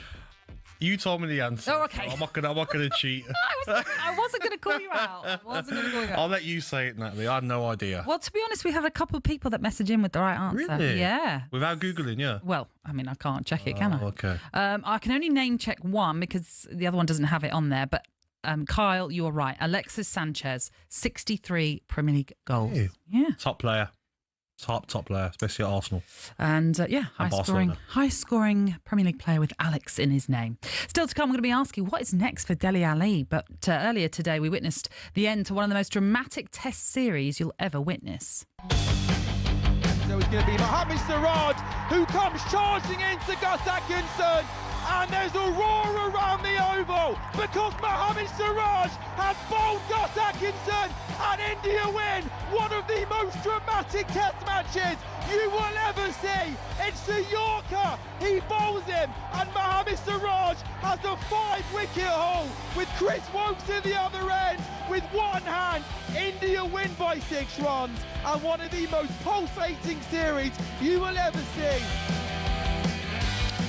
Quite incredible, this series, and India denied England a record-breaking run chase to win a classic test by just 6 runs and draw the series 2-2 in all of the drama. Play began with England needing 35 runs for 4 wickets remaining. And in one of the most incredible moments in Test cricket, Chris Woakes took to the field to bat with one of his arms wrapped in a sling, with England at that point still needing 17 to win. Despite not facing a ball, his partnership with Gus Atkinson posted 10 runs before Atkinson was removed by Mohammad Siraj, as you were hearing there. It means, as we say, the series ends 2-2, with England's next Test match coming with the Ashes in November. I know.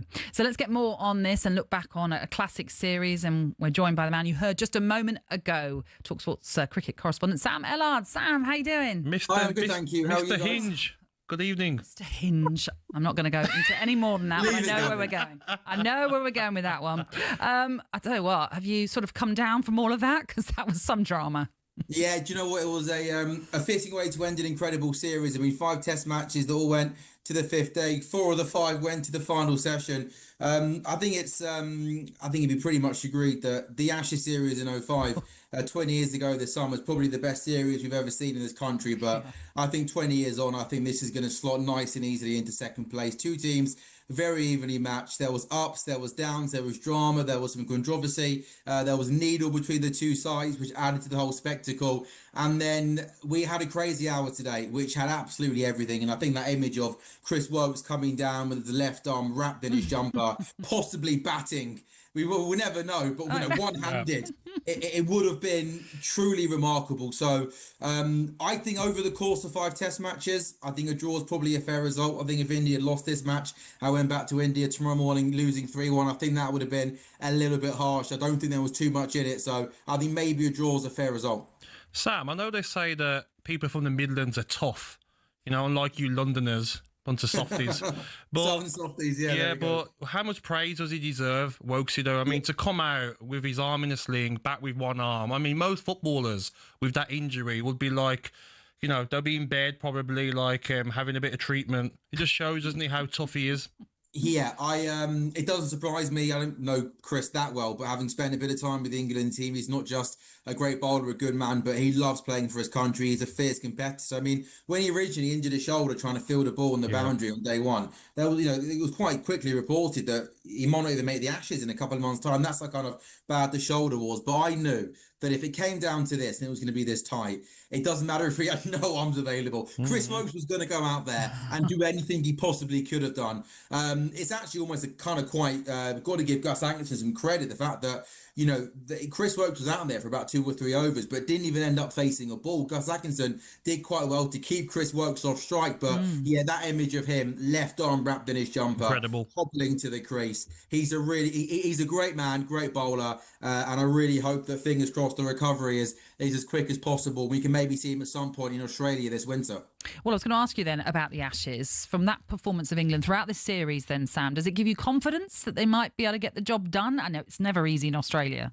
I'd love to be able to say yes, Nat, but going to Australia is probably the toughest challenge in cricket. You've got to be near on perfect going to Australia. And while I think we've seen the real good of England in this series, we've seen some incredible batting from someone like Harry Brooks, some game-changing innings. Joe Root is looking at his absolute best. Ben Duckett's form with the top of the order is really good. I think we've got a real good good options in terms of the fast bowlers, kind of half a dozen guys that can go to Australia and cause some of their batsmen some problems. So there's lots of good things. And I think in years gone by, England teams have gone to Australia and haven't been able to land a glove on the Aussies. Pretty much from ball one right till the end, England just can't get anywhere near them. This England team have got the ability to go there and win a Test match and put Australia under pressure. I just worry with this England team, they're maybe not ruthless enough. And I think when you go to Australia, you've got to be ruthless. Chasing down 374 in this innings was never going to be easy. England did the hard bit. They got to 300 and 1 for 3. So they had 6 wickets in hand, 7 wickets in hand, needing another, 70-odd runs. And you just think that they lost a wicket. And then maybe it's hard to say they collapsed given, they have to chase a big target. But while they're a good team, I just don't think they're consistent enough. I just don't think they're ruthless enough to go away from home to Australia, who are hard to beat down under and win. Sam, we've had the Lions tour on as well while the cricket's been on, but I feel like, and a lot of people said the same in the studio, that more eyes have been on the cricket. Does that show how of a good place Test cricket is at the moment. Yeah, 100%. This has been a great advertisement for Test match cricket. We know in cricket at the moment there's so many, overseas T20 franchises going around the world, and but if there's if you ever need a reminder of how good Test cricket can be, look at this: 5 Test matches, 25 days of cricket, sold out venues. People taking a massive interest in it. Test cricket is well and truly alive when you got the 2 best teams, some of the best players in the world, going at it for 6-7 weeks, putting their body on the line, physically, mentally drained after 6 weeks. Test cricket's in a good place. There's absolutely no doubt about it, Gabby. Look at the people that turned up. Look at the people that have taken an interest in it. And yeah, people have, I always know it's a good series, and most of my mates don't like cricket. I always know it's a good series when they're texting me, sending me pictures, sending me gifs on stuff you've seen. I just wanted to highlight one person if I can, because I think from an India point of view, Shubman Gill scored a bucket load of runs, and he, I think, walked away with man of the series for India. But I just wanted to shout out Mohammad Siraj. He was a really fast bowler who got through all 5 Test matches.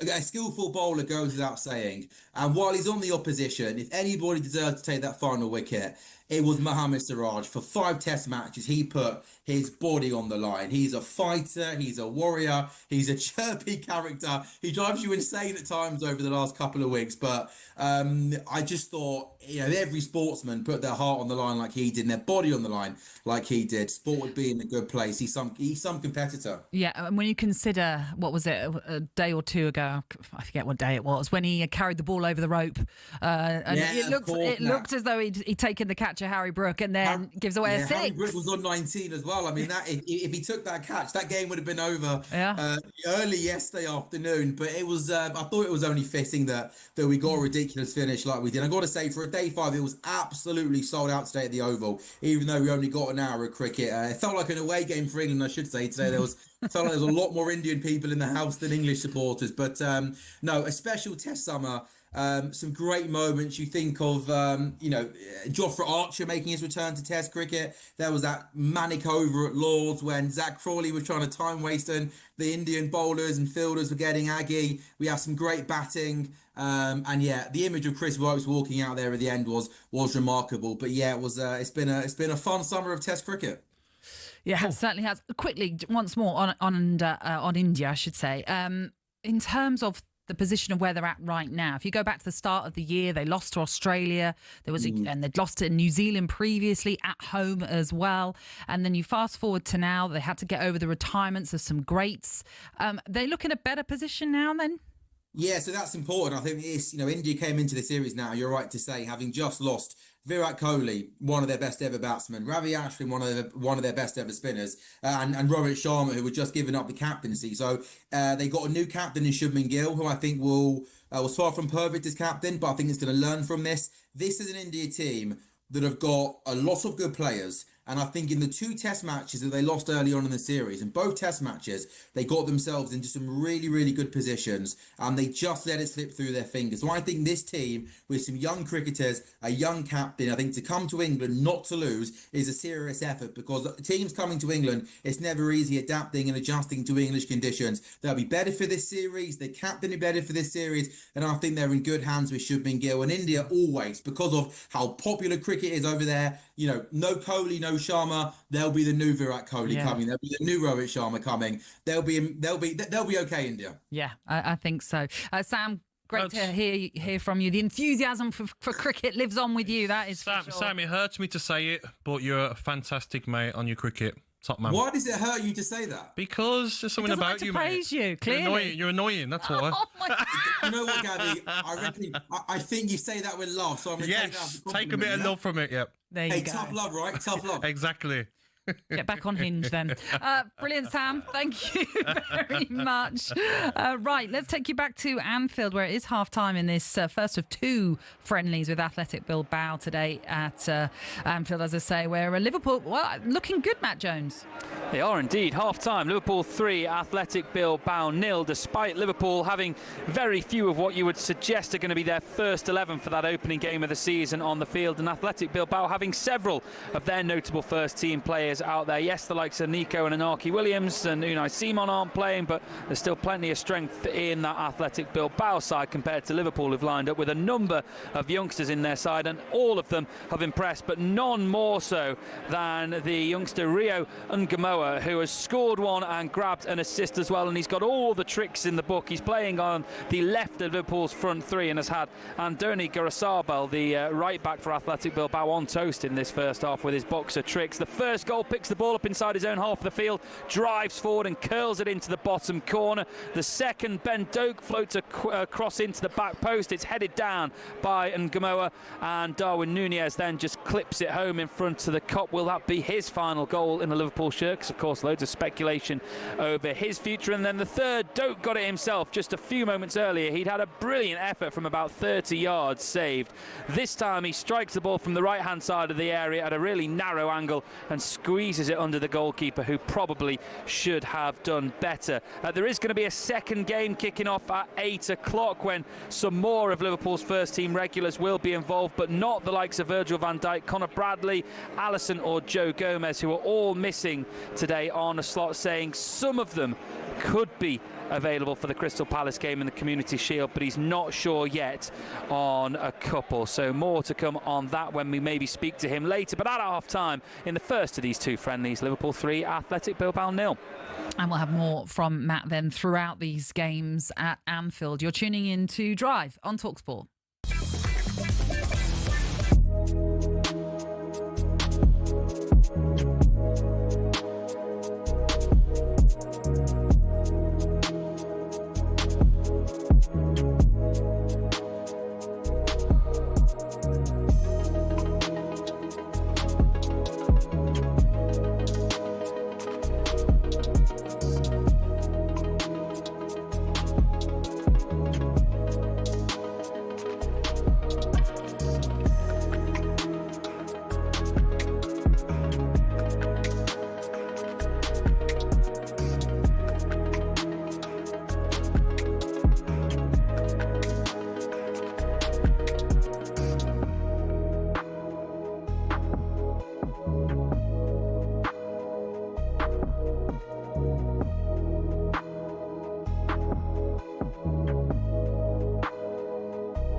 to Drive on talkSPORT with Natalie, Sawyer and Gabby Agbonlahor. Still to come, we'll get Gabby's take on the new Birmingham City Fly on the Wall documentary, but our competition to win 10 grand and a VIP night out at Coldplay at Wembley Stadium ends tonight. That's right, we're giving you the chance to win 6 tickets in a private box for you and your mates. That's on August the 22nd, and it comes with full hospitality.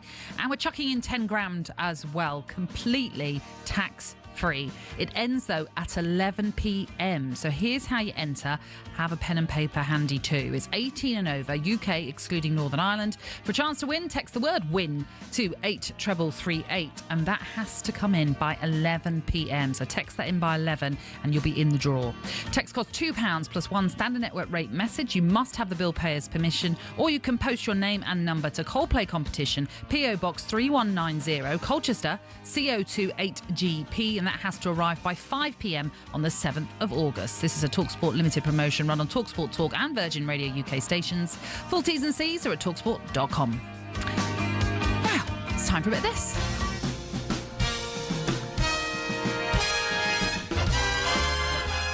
Yeah, this is the best of talkSPORT and Friends, where you run you through some of the recent highlights from moments across talkSPORT and our sister stations. So we're going to kick off with this morning's breakfast show. The final of Love Island is tonight. Oh, and they've got an unexpected fan in Jeff Stelling. I mean, goodness knows how those couples are feeling today, because this is it. This is the big one. This is the final. This is what they've been building towards right throughout the series. The nerves will be absolutely jangling right now. They will. Who's going to come out on top? My view, Tony and Cash. Your view, you don't care. One jot. Jeff loves it, doesn't he? He does, and of all the people, you would not have thought Jeff. I thought he'd hammer it, but he loved it. Yeah. Yep. I couldn't tell you anyone that's in it. Nope, not interested. And I think, I don't even know how many years it's been going on for, but I think I might have watched one series, and that's only because somebody got me into it. Yeah, I think the last one I watched was the Molly May one. That was the last one I watched. Tommy Fury. Yeah, that one. So you're not going to be tuning in, basically. Yeah, I can't wait. I'm gonna sprint home on my bicycle. No, not for me. No, I'm more SAS. I'm enjoying the new one. Oh, yeah. Troy's in last night, yeah. Yeah, okay. Don't forget, you can catch all the reaction to the final of Love Island when Jeff Stelling returns at 6 tomorrow morning alongside Alan Pardew. I wonder if he's a fan. Yes. Over to yesterday's weekend breakfast, where Nat was alongside the great Tony Cascarino. They were joined by the Bromley manager, Andy Woodman, who reflected on the referee pulling up injured in his side's goalless draw with Shrewsbury. And then some poor old fella come out the crowd with his flip-flops on and stood as the fourth referee, which was, mad. I'm not even sure he had his certificates with him or how they verified him. Yeah, I was going to say, how do you know? Yeah. It's not like he just got his red and yellow cards out. I'm always ready. Yeah. Apparently a Bromley fan put himself forward. Now, answer this very carefully, Natalie. Oh. What's a job you could never see yourself doing? Being a referee. Assistant referee as well, or just... None of that, thank you. You know what? All the abuse I would love to be a ref. You know when my kids play for teams, and there was not meant to be a ref one of the games, and I was going to fill in, I was buzzing. Okay. Then they got a ref and I was devoed. Oh. I loved it. I love it whenever I get a chance. Nat will be back with Cass at 6 a.m. on Saturday, but if you can't wait till then, she'll be back alongside me tomorrow afternoon for Drive. Very true. Let's finish with a clip from our brand new podcast, 21 minutes to go. Every week, Jason Cundy and Andy Goldstein get together for a no-holds-barred, adults-only show that lasts exactly 21 minutes and not a second more. Here is the animal-obsessed Jason Cundy discussing a man who lived with a crocodile. I watched it. It's unbelievable. Where'd you watch it? What platform? YouTube.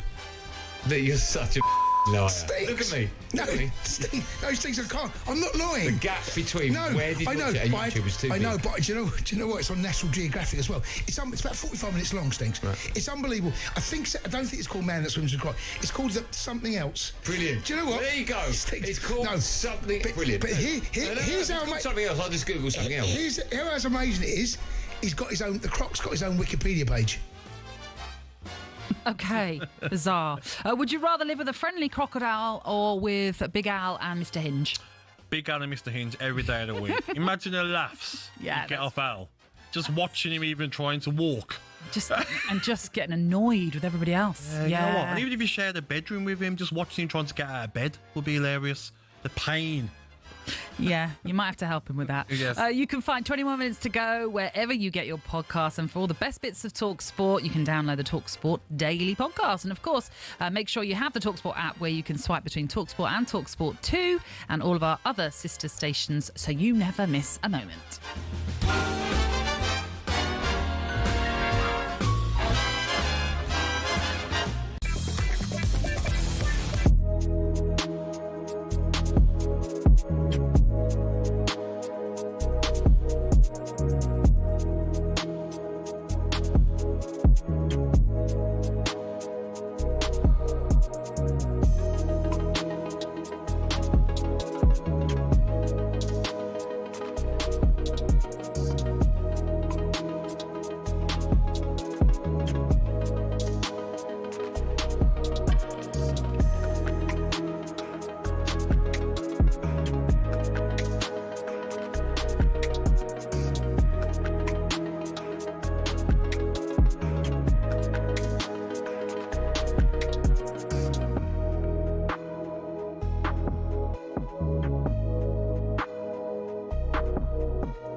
The Lions. Real-life fantasy rugby. Bitter rivalries set aside in a quest to create the world's best team in weeks. There's nothing like it, but who on earth had the idea and how did it all begin?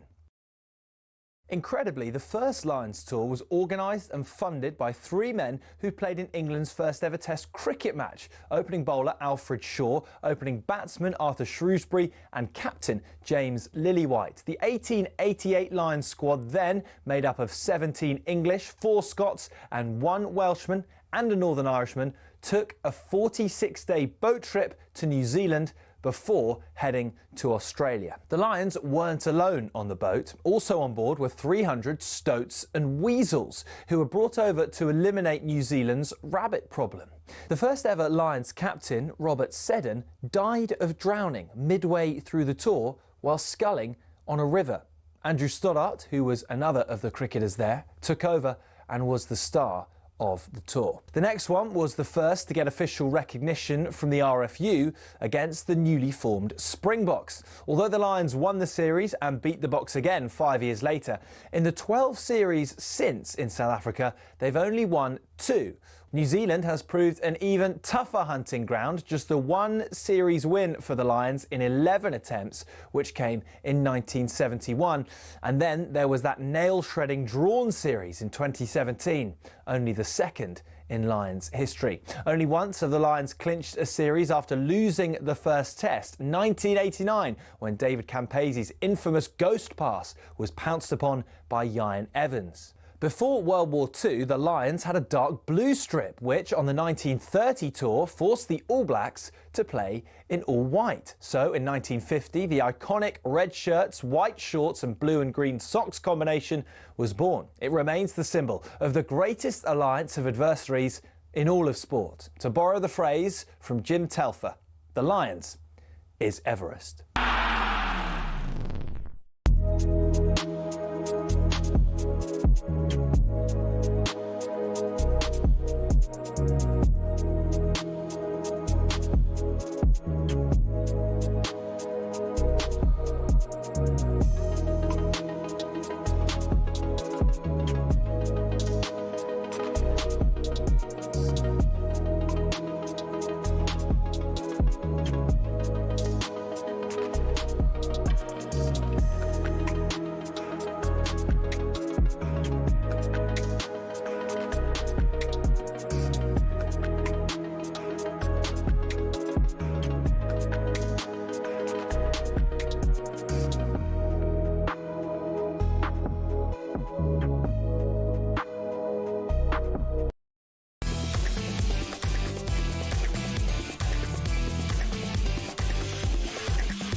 You're listening to Drive on talkSPORT with me, Natalie Sawyer, and Gabby Agbonlahor. Still to come, we'll get Gabby's take on the new Birmingham City Fly on the Wall documentary. But now, the Championship returns to the talkSPORT network this week. Here's who our EFL pundits predict is going to win the title.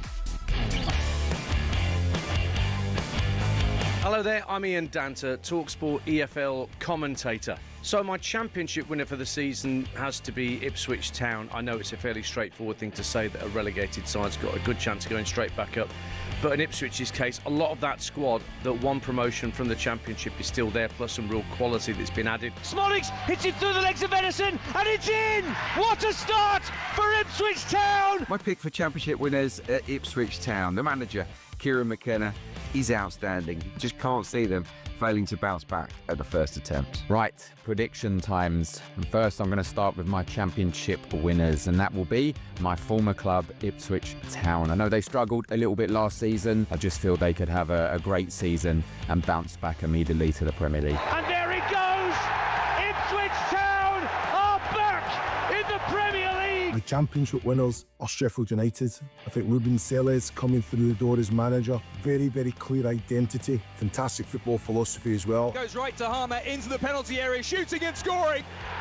A lightning break from Sheffield United. I just feel that the new manager coming in, that hangover of missing out in the playoffs, they go a step further this season. All right, the majority going for Ipswich, but not Chris Iwelumo, though, who is backing Sheffield United to come good. Our producer Joe was telling us about the injuries Ipswich have got. Oh, don't start. No, he's not. You'll sound like Ange.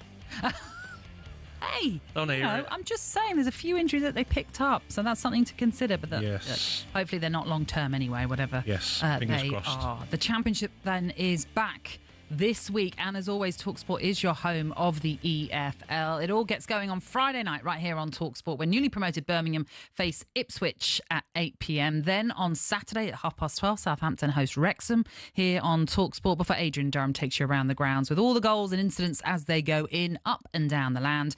And then there's 4 more exclusive Championship commentaries over on talkSPORT 2 across the weekend. The easiest way to stay across everything is to download the talkSPORT app and head to our live games tab so you do not miss a minute. Right, Rangers, Gabby, did not get off to the best of starts. No, they did not. With the Scottish Premiership beginning this weekend. They drew 1-1 with Motherwell on Saturday, whilst Celtic won 1-0, beating St Mirren. The Rangers boss, Russell Martin, spoke to Sky Sports News after the game. Didn't hold back in his assessment of his team. I think we were lucky to get a point. We were nowhere near where we need to be, and I'm extremely disappointed and hurt by that. They were braver than us, they were more aggressive than us. There is a default here. The default is to revert to type, which is when it's going really well, everyone's all in, it's really good.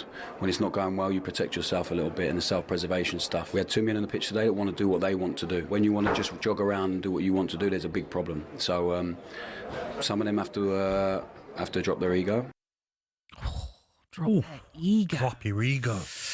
You sort of think, and we don't know who those players were. Yes. He didn't actually name anybody, but you sort of think if they've already got an ego, they must have had an ego before. So this is something that he's come into, unfortunately. What do you make, first of all, what he's had to say?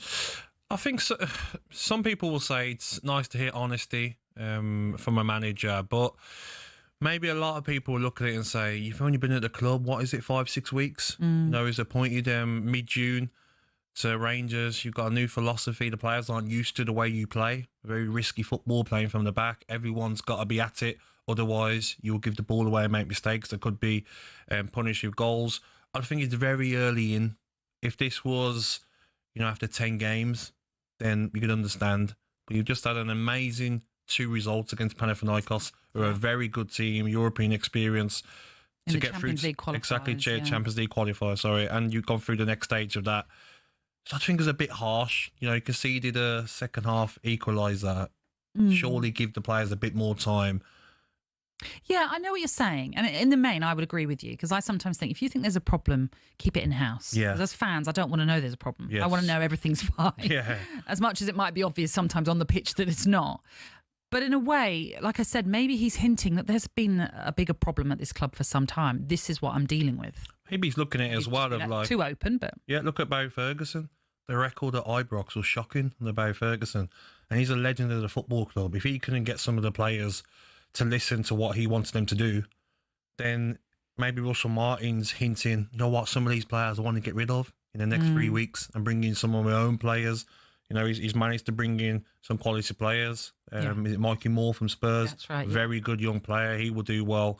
But they can't afford to keep dropping points because they're already 2 points behind Celtic. Before you know it, that gets to 7, 8, 9 Is it job done then? Is that what you're saying?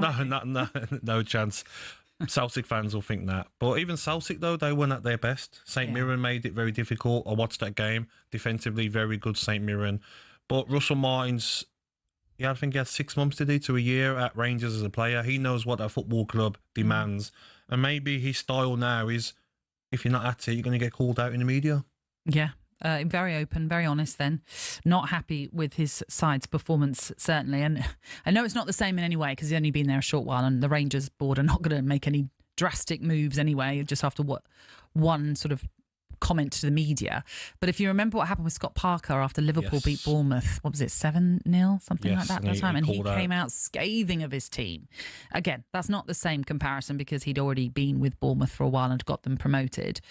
But there is an element of be wary what you say because it can come back. You can go too far. And the players now are different, Natalie. The players now are quite a lot softer than back in the day, and they might not be able to take some of the comments if they know you're talking about them. Players now, they'll pull you as a manager. But in the dressing room, he probably would have addressed those particular players. I hope so. Yeah. In front of the whole team, not going just to the media and saying it. You've got to... But as in he would have, those players in the dressing room will know exactly who he's talking about. Oh, I hope so. Yeah. I mean, some managers, I've heard a lot of the new school managers don't after a game. They just leave it and then maybe speak to players the next day. But 24-hour rule. Yeah, he needs to get his points across because all that hard work of beating Panathinaikos over 2 legs, don't want to ruin it.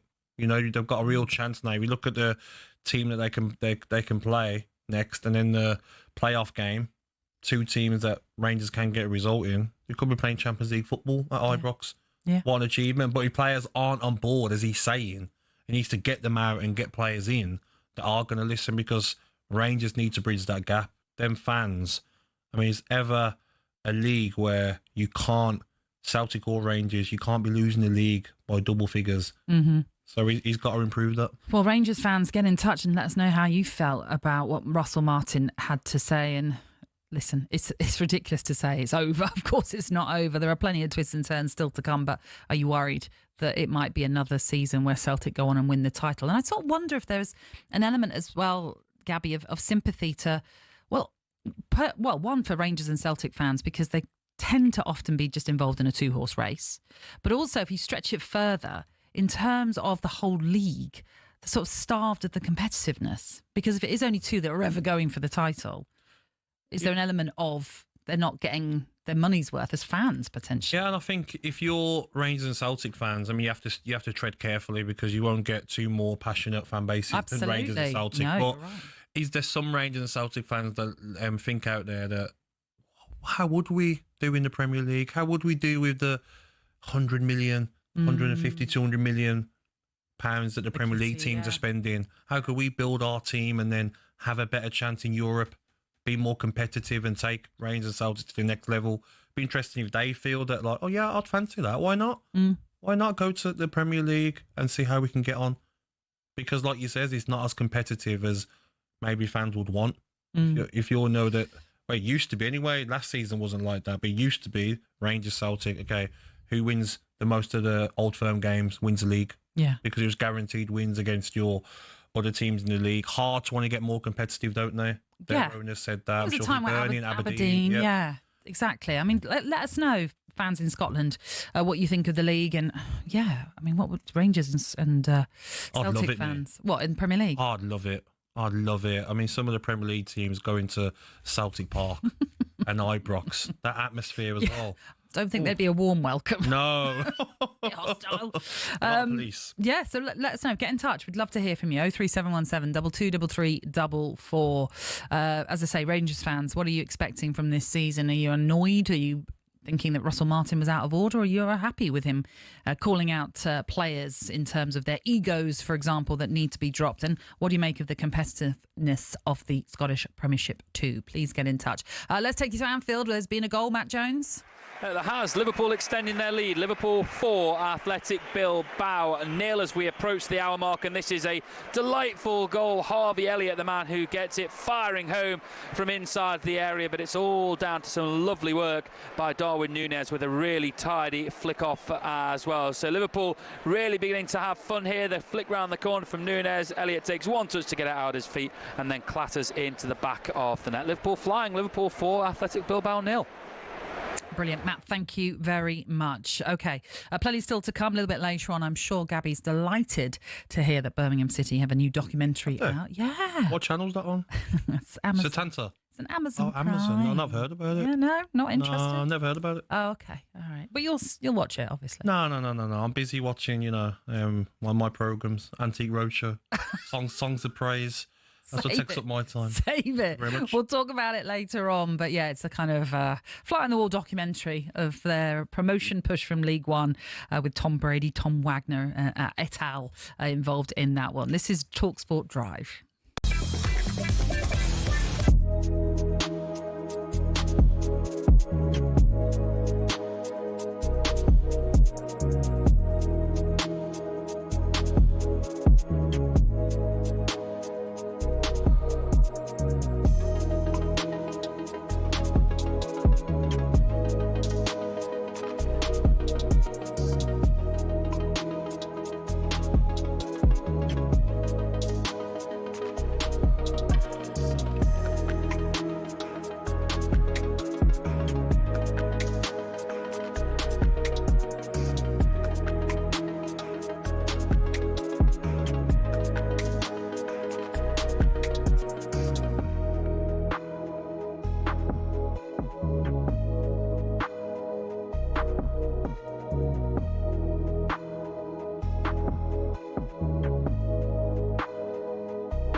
Drive on talkSPORT with me, Natalie, Sawyer, and Gabby Agbonlahor. talkSPORT even is now available in more places than ever before, and you can watch us via your smart TV.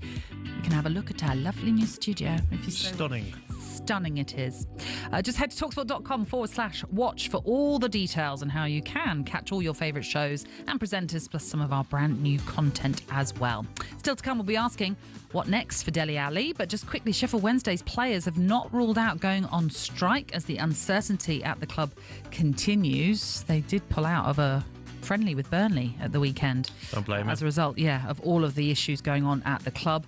And Sunderland manager Regis Libri has signed a new contract at the club until 2028. It's now time for a bit of this.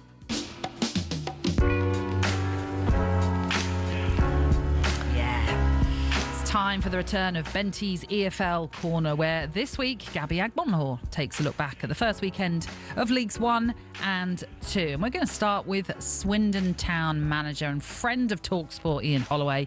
His side were beaten 2-1 away from home at Walsall on the opening day of the League 2 season. And a supporter from the away end threw an object at the Walsall goalkeeper Miles Roberts following Connor Barrett's 91st minute winner. It's fair to say that Ian Holloway wasn't happy with the person responsible. I want to fight for things, but what you don't do is rip out a seat, throw it at someone.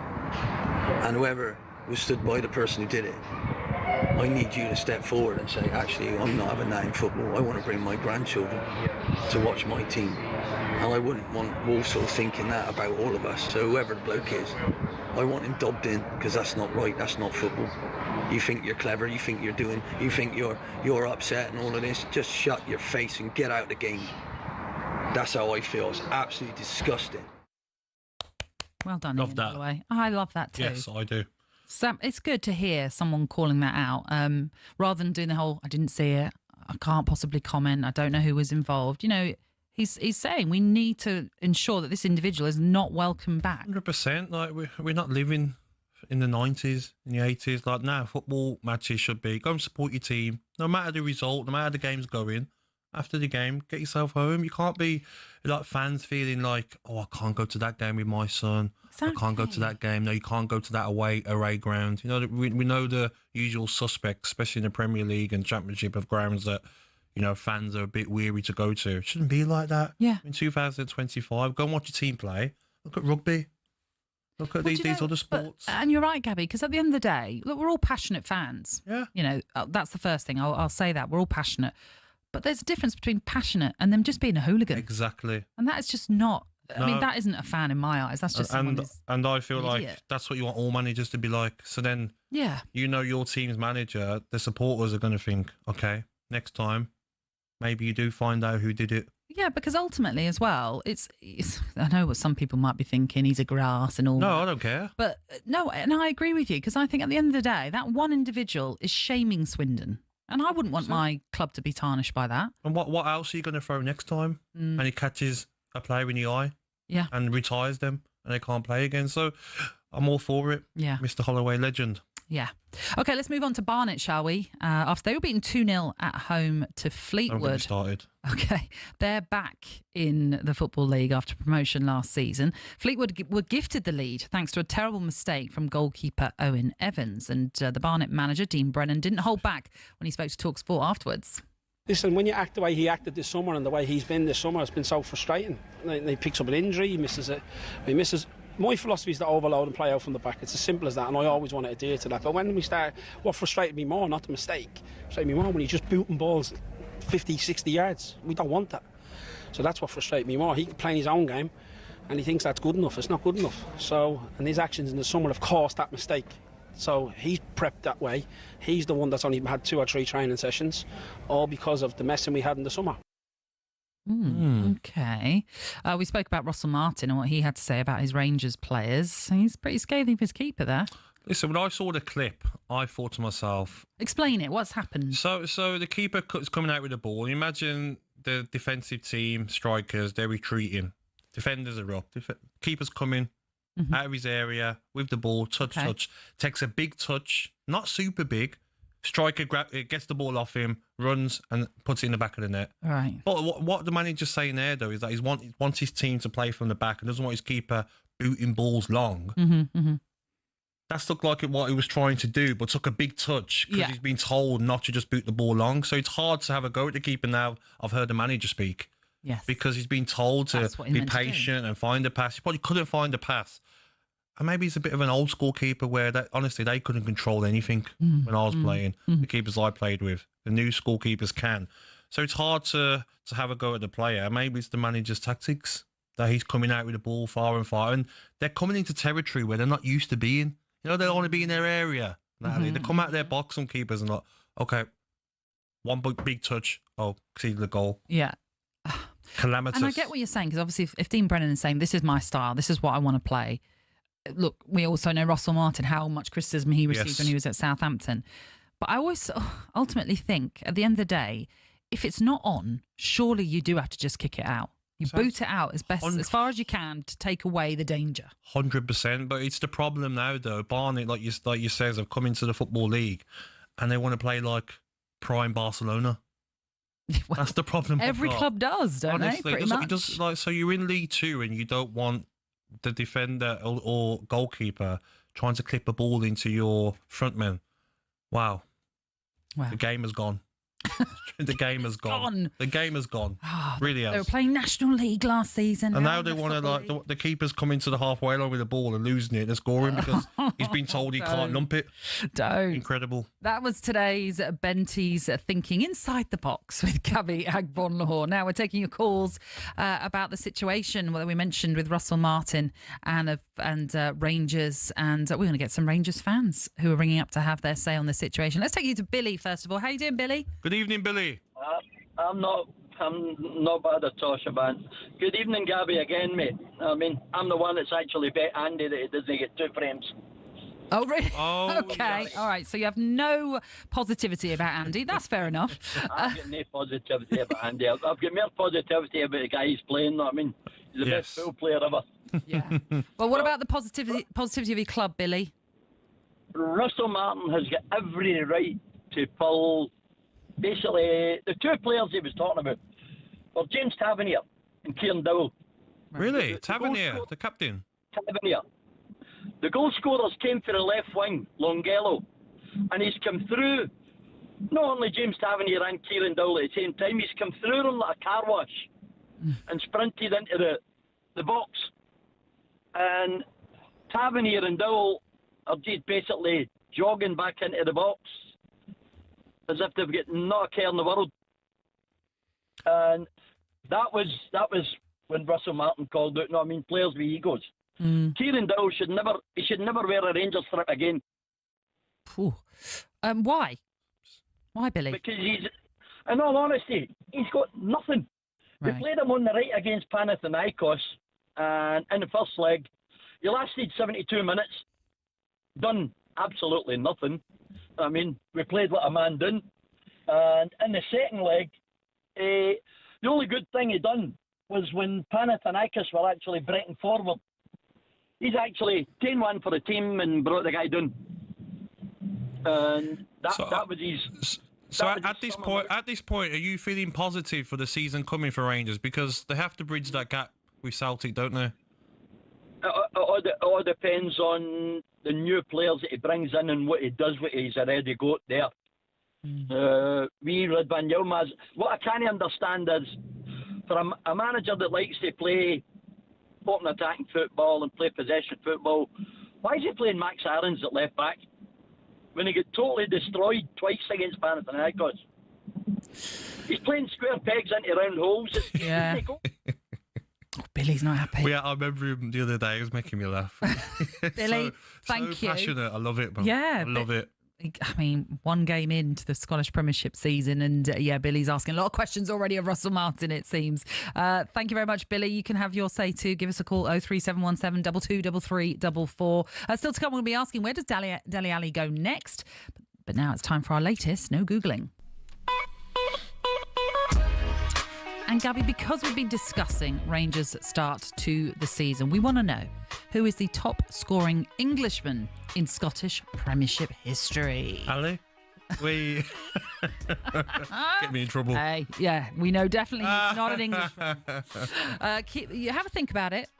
You've got until after the break to let us know. Who John Hartson, is... Chris Sutton. John Hartson? No, not John, Chris Sutton, I mean. Sorry, not John Hartson.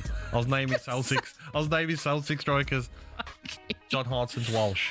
Yes, indeed he is. Who is the top scoring Englishman in Scottish Premiership history? You've got a few minutes to let us know. Yeah, I've nailed it, man. I've nailed it.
When Sir Jim Ratcliffe took control of footballing operations at United, the Manchester-born billionaire was somewhat welcomed in as a homegrown hero, ready to save the club from the dark days of the Glazers. But in just 12 months, he became a punchbag for many fans. So what happened? Well, let's take a look and you can decide for yourself.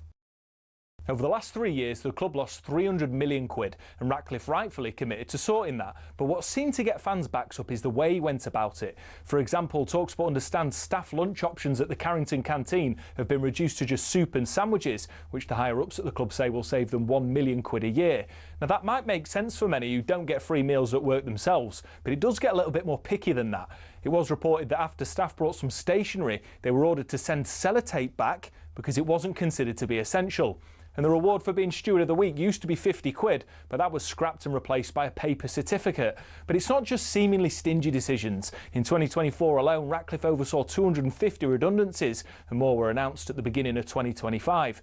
Now, while there are people who acknowledge United's staff numbers are overinflated, it's the optics which aren't great. Add to the mix the introduction of a flat ticket price of 66 quid for every fan, even children, while Casemiro's on 350 grand a week, and the frustration of fans reached fever pitch. Time will tell whether Ratcliffe's cost-cutting measures will improve outcomes at the club, but one thing's for sure, there's a long way to go for United to be back where many say they belong.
Drive on talkSPORT with Gabby Agbonlahor and me, Natalie Sawyer, and we've been discussing Rangers' start to the season. Off the back of that, we asked you the question: who is the top scoring Englishman in Scottish Premiership history, Gabby?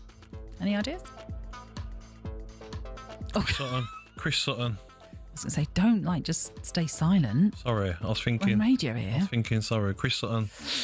You know, you're not alone in thinking Chris Sutton, but that's not correct. It's a great guess, though. Thank you.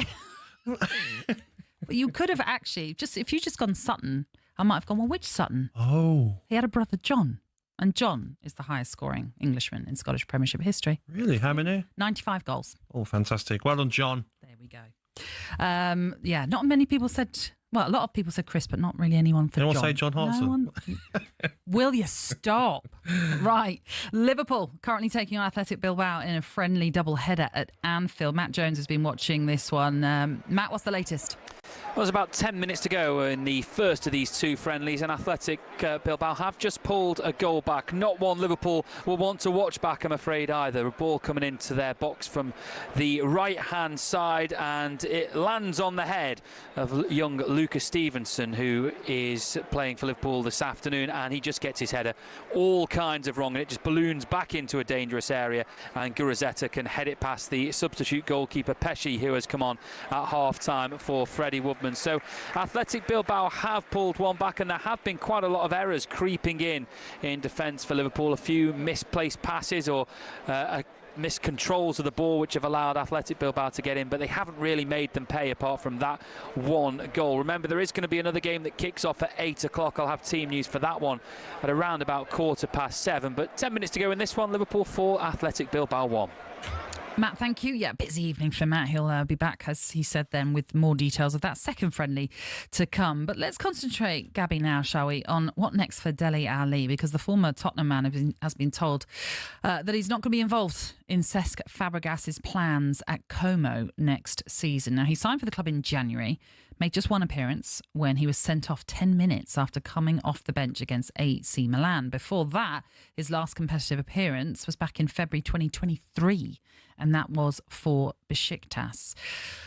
I mean, it's such a sort of sad tale when it comes to Dele Alli, just in terms of his footballing career. Yes. And look, it's well documented what he said has happened to him in his personal life. But when you consider what's happened to him on the pitch, you know, this was a kid at MK Dons who broke onto the scene and then earned that move to Tottenham. And the first few years, amazing. Just an exciting talent. And yet it's sadly, waned. I think it's a bit of a warning to other footballers, where young footballers, where it's going good. You know, like you said there, he broke onto the scene at MK Dons, got the move to Spurs, play for his country. You know, he had 37 caps for his country, Natalie. 3 goals, 7 assists for his country. You know, played at a World Cup, played at a Euros. Do you remember there was a time where people were even talking about building the England team around of course. He was that player in that number 10 or number 8 position, whatever we call it. Late runs into the box, header, scoring goals. You know, he played 269 games for Spurs. Do you know, from a young age, Dele Alli was the player that our country, everyone looked at him and thought, what a player. Remember that goal he scored against Crystal Palace on the turn, volley into the corner. Outstanding goal. So to think that the drop, frustrating time at Everton for him, didn't play much at Besiktas, and then Besiktas, sorry, I'm laughing. Thinking about biscuits. But then to go to Como, where you know Cesc Fabregas looks like a tremendous manager. He looks like a fair manager. So for it to not work out there as well, is there something that he's not doing right? Is he putting in the hard yards enough? Is he focused enough on his football? Because there's still got to be a player in there. He can't retire, Natalie. That would be such a shame. The career that he's had and the lack of match football that he's had in the last 3-4 years. Yeah. It'd be such a shame for him to go out like that. But, you know, like you said before that, what he has been through off the field. You know, sometimes there's not a time where that affects you. It might affect you more when you get older. And maybe is that something that he's going through now still? Of course. And if he hasn't addressed it, which I'm sure he has because he's now has spoken out about it. But you're right. Of course, things like that behind the scenes, what goes on can certainly affect you at any point of your life.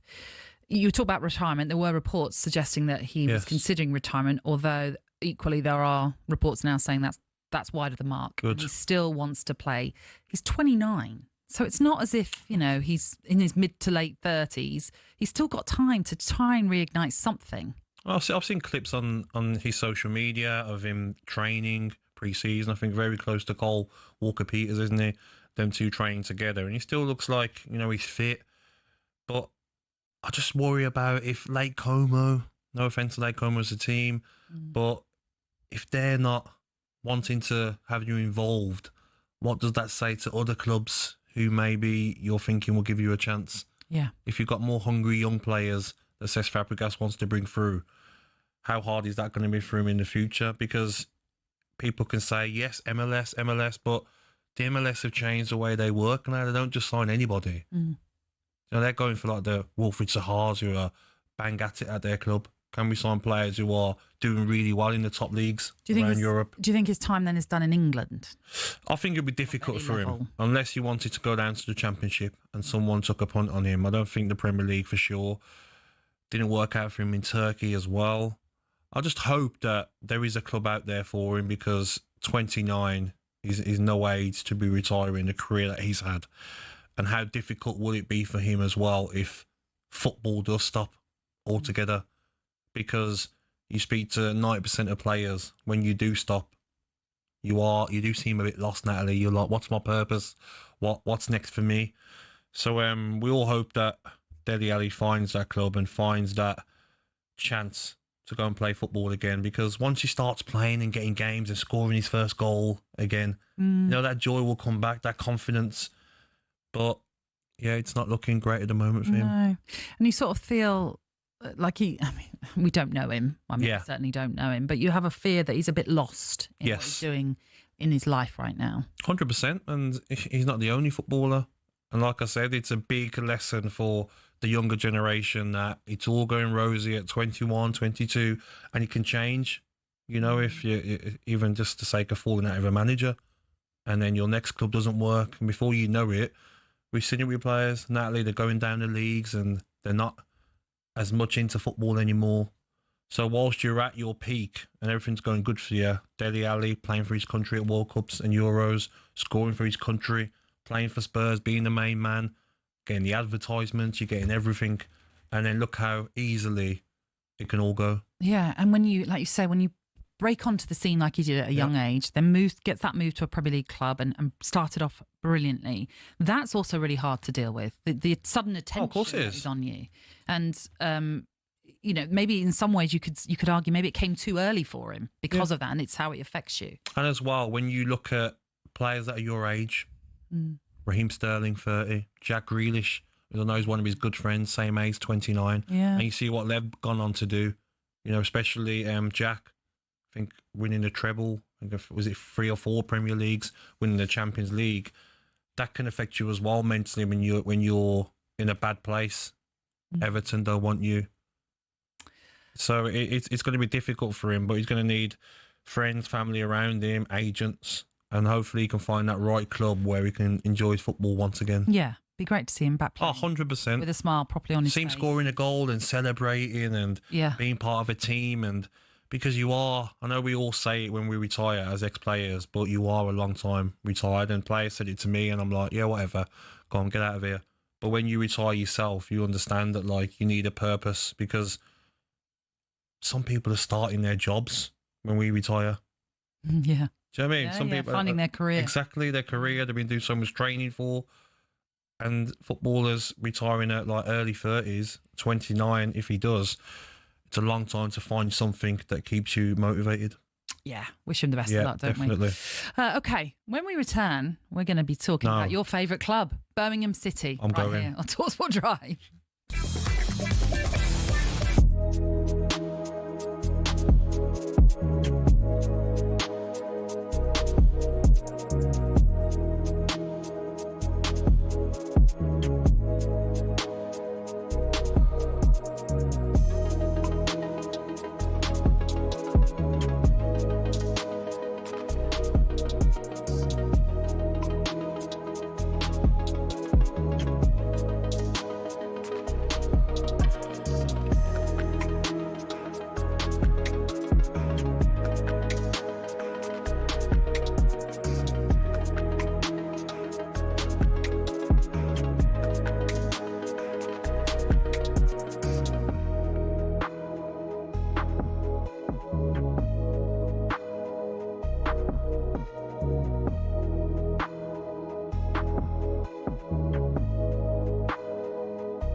You're listening to Drive on talkSPORT with Gabby Agbonlahor and Natalie Sawyer. Following us from 7, Ollie Klink hosts the Transfer Insiders this evening. He has Harry Simeo alongside him. We're nearing the end of your chance to enter our competition to win 10 grand and a VIP night out at Coldplay at Wembley Stadium. Tonight it ends. So we're giving you the chance to win 6 tickets in a private box for you and your mates. That's on August the 22nd, and it comes with full hospitality. And we're also chucking in 10 grand spending money too, completely tax-free. But it closes at 11 p.m. tonight. It's for 18 and over, UK excluding Northern Ireland. For a chance to win, text the word WIN to 83338 by 11 p.m. this evening, and that's it. You'll be in the draw. Text costs £2 plus 1 standard network rate message. You must have the bill payer's permission or post your name and number to Coldplay Competition, PO Box 3190, Colchester, CO2 8GP, to arrive by 5 p.m. on the 7th of August. This is a talkSPORT limited promotion run on talkSPORT, Talk and Virgin Radio UK stations. Full T's and C's are at talksport.com. Okay, before... Well, we're not going to talk about UB40, but, you know, they've got links to your city, haven't they? Just a few. No comment. We're going to take you back to Anfield, shall we, for the first of 2 friendlies for Liverpool as they're taking on Athletic Bilbao tonight. Matt Jones has been keeping across it for us, Matt. Yeah, full time, and Liverpool have won this opening game. Liverpool 4, Athletic Bilbao 1. A pretty young and inexperienced side named by Arne Slot for the opening of the 2 games, but those youngsters certainly rose to the occasion, none more so than 16-year-old Rio Ungamoa, who scored a brilliant goal in just the 2nd minute as he charged towards the Kop end and then curled into the bottom corner, and then set up one for Darwin Nunez minutes later, who clipped home at the back post. Liverpool then made it 3 when Ben Doak squeezed under the goalkeeper, who should have done better just before half-time. And they made it 4 when Harvey Elliott fired home from inside the area after receiving a nice layoff from Nunez. A bit of a worry for Elliott, though. He charged towards the Sir Kenny Dalglish stand in the closing seconds of this game, and he appeared to pull up with a muscle injury and wasn't moving too freely as he left the field after the final whistle. So that might be a concern for Arne Slot heading into the Community Shield next week. Athletic Bilbao did pull one back late on. Gurazetta heading home after a poor clearance by Stevenson, but the job had already been done by Liverpool at that point. We are due to go into the second game at 8, and that's when the big guns are going to be brought into the play, with the likes of Salah, Frimpong, Wirtz and Kirkes all set to feature. I'll bring you full team news on that one after 7 o'clock, but the opening game, a comfortable one for Liverpool. Liverpool 4, Athletic Bilbao 1. Great, Matt. Thank you very much. Yeah, we'll keep you up to date then throughout the evening for that second friendly between Liverpool and Athletic Bilbao. Now, it's only right, as we're joined by former Villa striker Gabby Agbonlahor, that we should get his thoughts on the new Birmingham City Amazon Prime documentary. It's built in Birmingham, Brady and the Blues. It's been making headlines since its release last week, notably the focus on the previous boss, Wayne Rooney. Documents the club's relegation to League One following that spell under the former England striker.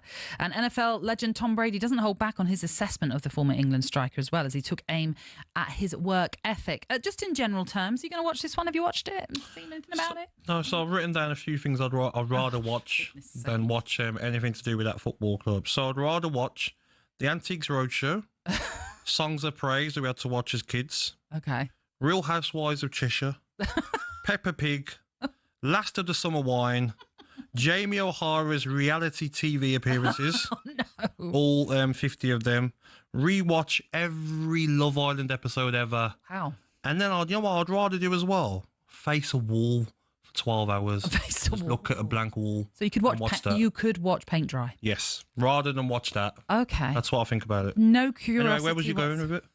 Well, I don't know now. What am I supposed to say? I've actually watched it all. Oh, really? Yes, I binged it over the weekend because I love all those sorts of things. I mean, obviously, if you're a Birmingham fan, you're going to love it. But it did feel a little bit like they're just trying to cash in on the Welcome to Wrexham documentary. They're trying to follow that sort of copy, theme. You mean? Copy, follow. Yeah, similar. Okay. Yeah. I must say, Tom Brady, we know, is an NFL legend. Of course he is. The GOAT, as many people would say, is the quarterback. I can't warm to him. Oh, really? Really smug. Is he? Yeah. What, a bit like arrogant? Yeah. And maybe that's part of why he was so successful. And probably is still successful with everything he sort of tries. But yeah, I just couldn't warm to him in the series. But it is really interesting, obviously, and you see the whole coming in when John Eustace is in charge, and they obviously make the mistake of employing Wayne Rooney, and they talk about that afterwards and saying that was a mistake and they shouldn't have done that. And yes, he does criticise Tom Brady, the work ethic. Very awkward exchange between Brady and Rooney when they first sort of meet, and you can tell they don't really know what to say to each other. So it's really I did that see that awkward clip. conversation. Was it when Rooney was doing some tactics and he says, "Do you want to take it?" or something like that? It's just like, "Do you want to come in the meeting?" And yeah, it's just all a little awkward, that bit. But of course, it ends brilliantly because they end up in, winning the League One like they did in record fashion as well. Yeah. So it ends on a massive high. There's a lot of focus on Wrexham as well in the 2 games that they play them. Is there? Yeah. And you got Rob McElhenney coming in, and he's talking to Tom Brady about saying, "Look, I can't go into the dressing room and have the conversations that you can have because I've never done what you've done in sport. I'm just an owner, and I just sort of let Phil Parkinson, etc., do all of that stuff, and we chat to them when we can chat to them, but that's it." I think there'll be a lot that the players can learn from him. Yeah, absolutely. As a sportsman, because he's obviously the best ever in his sport. Definitely. But like you says, if he's coming across as a viewer who's not a Birmingham City fan, as smug and arrogant. I don't know why. It just comes across like that. But I just think that's him, obviously. Do you have a fear that they're going to have another great season? I hope they do.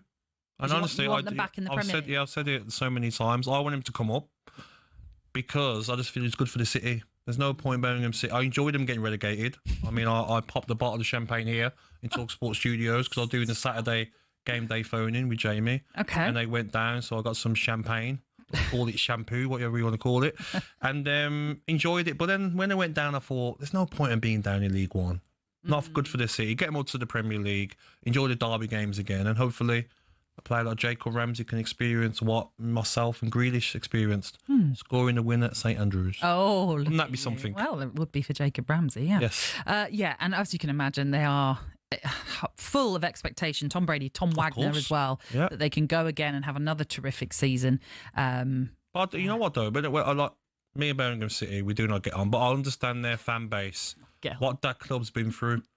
During recent years, the club's been a shambles owners, and then fans, they've not been going to watch.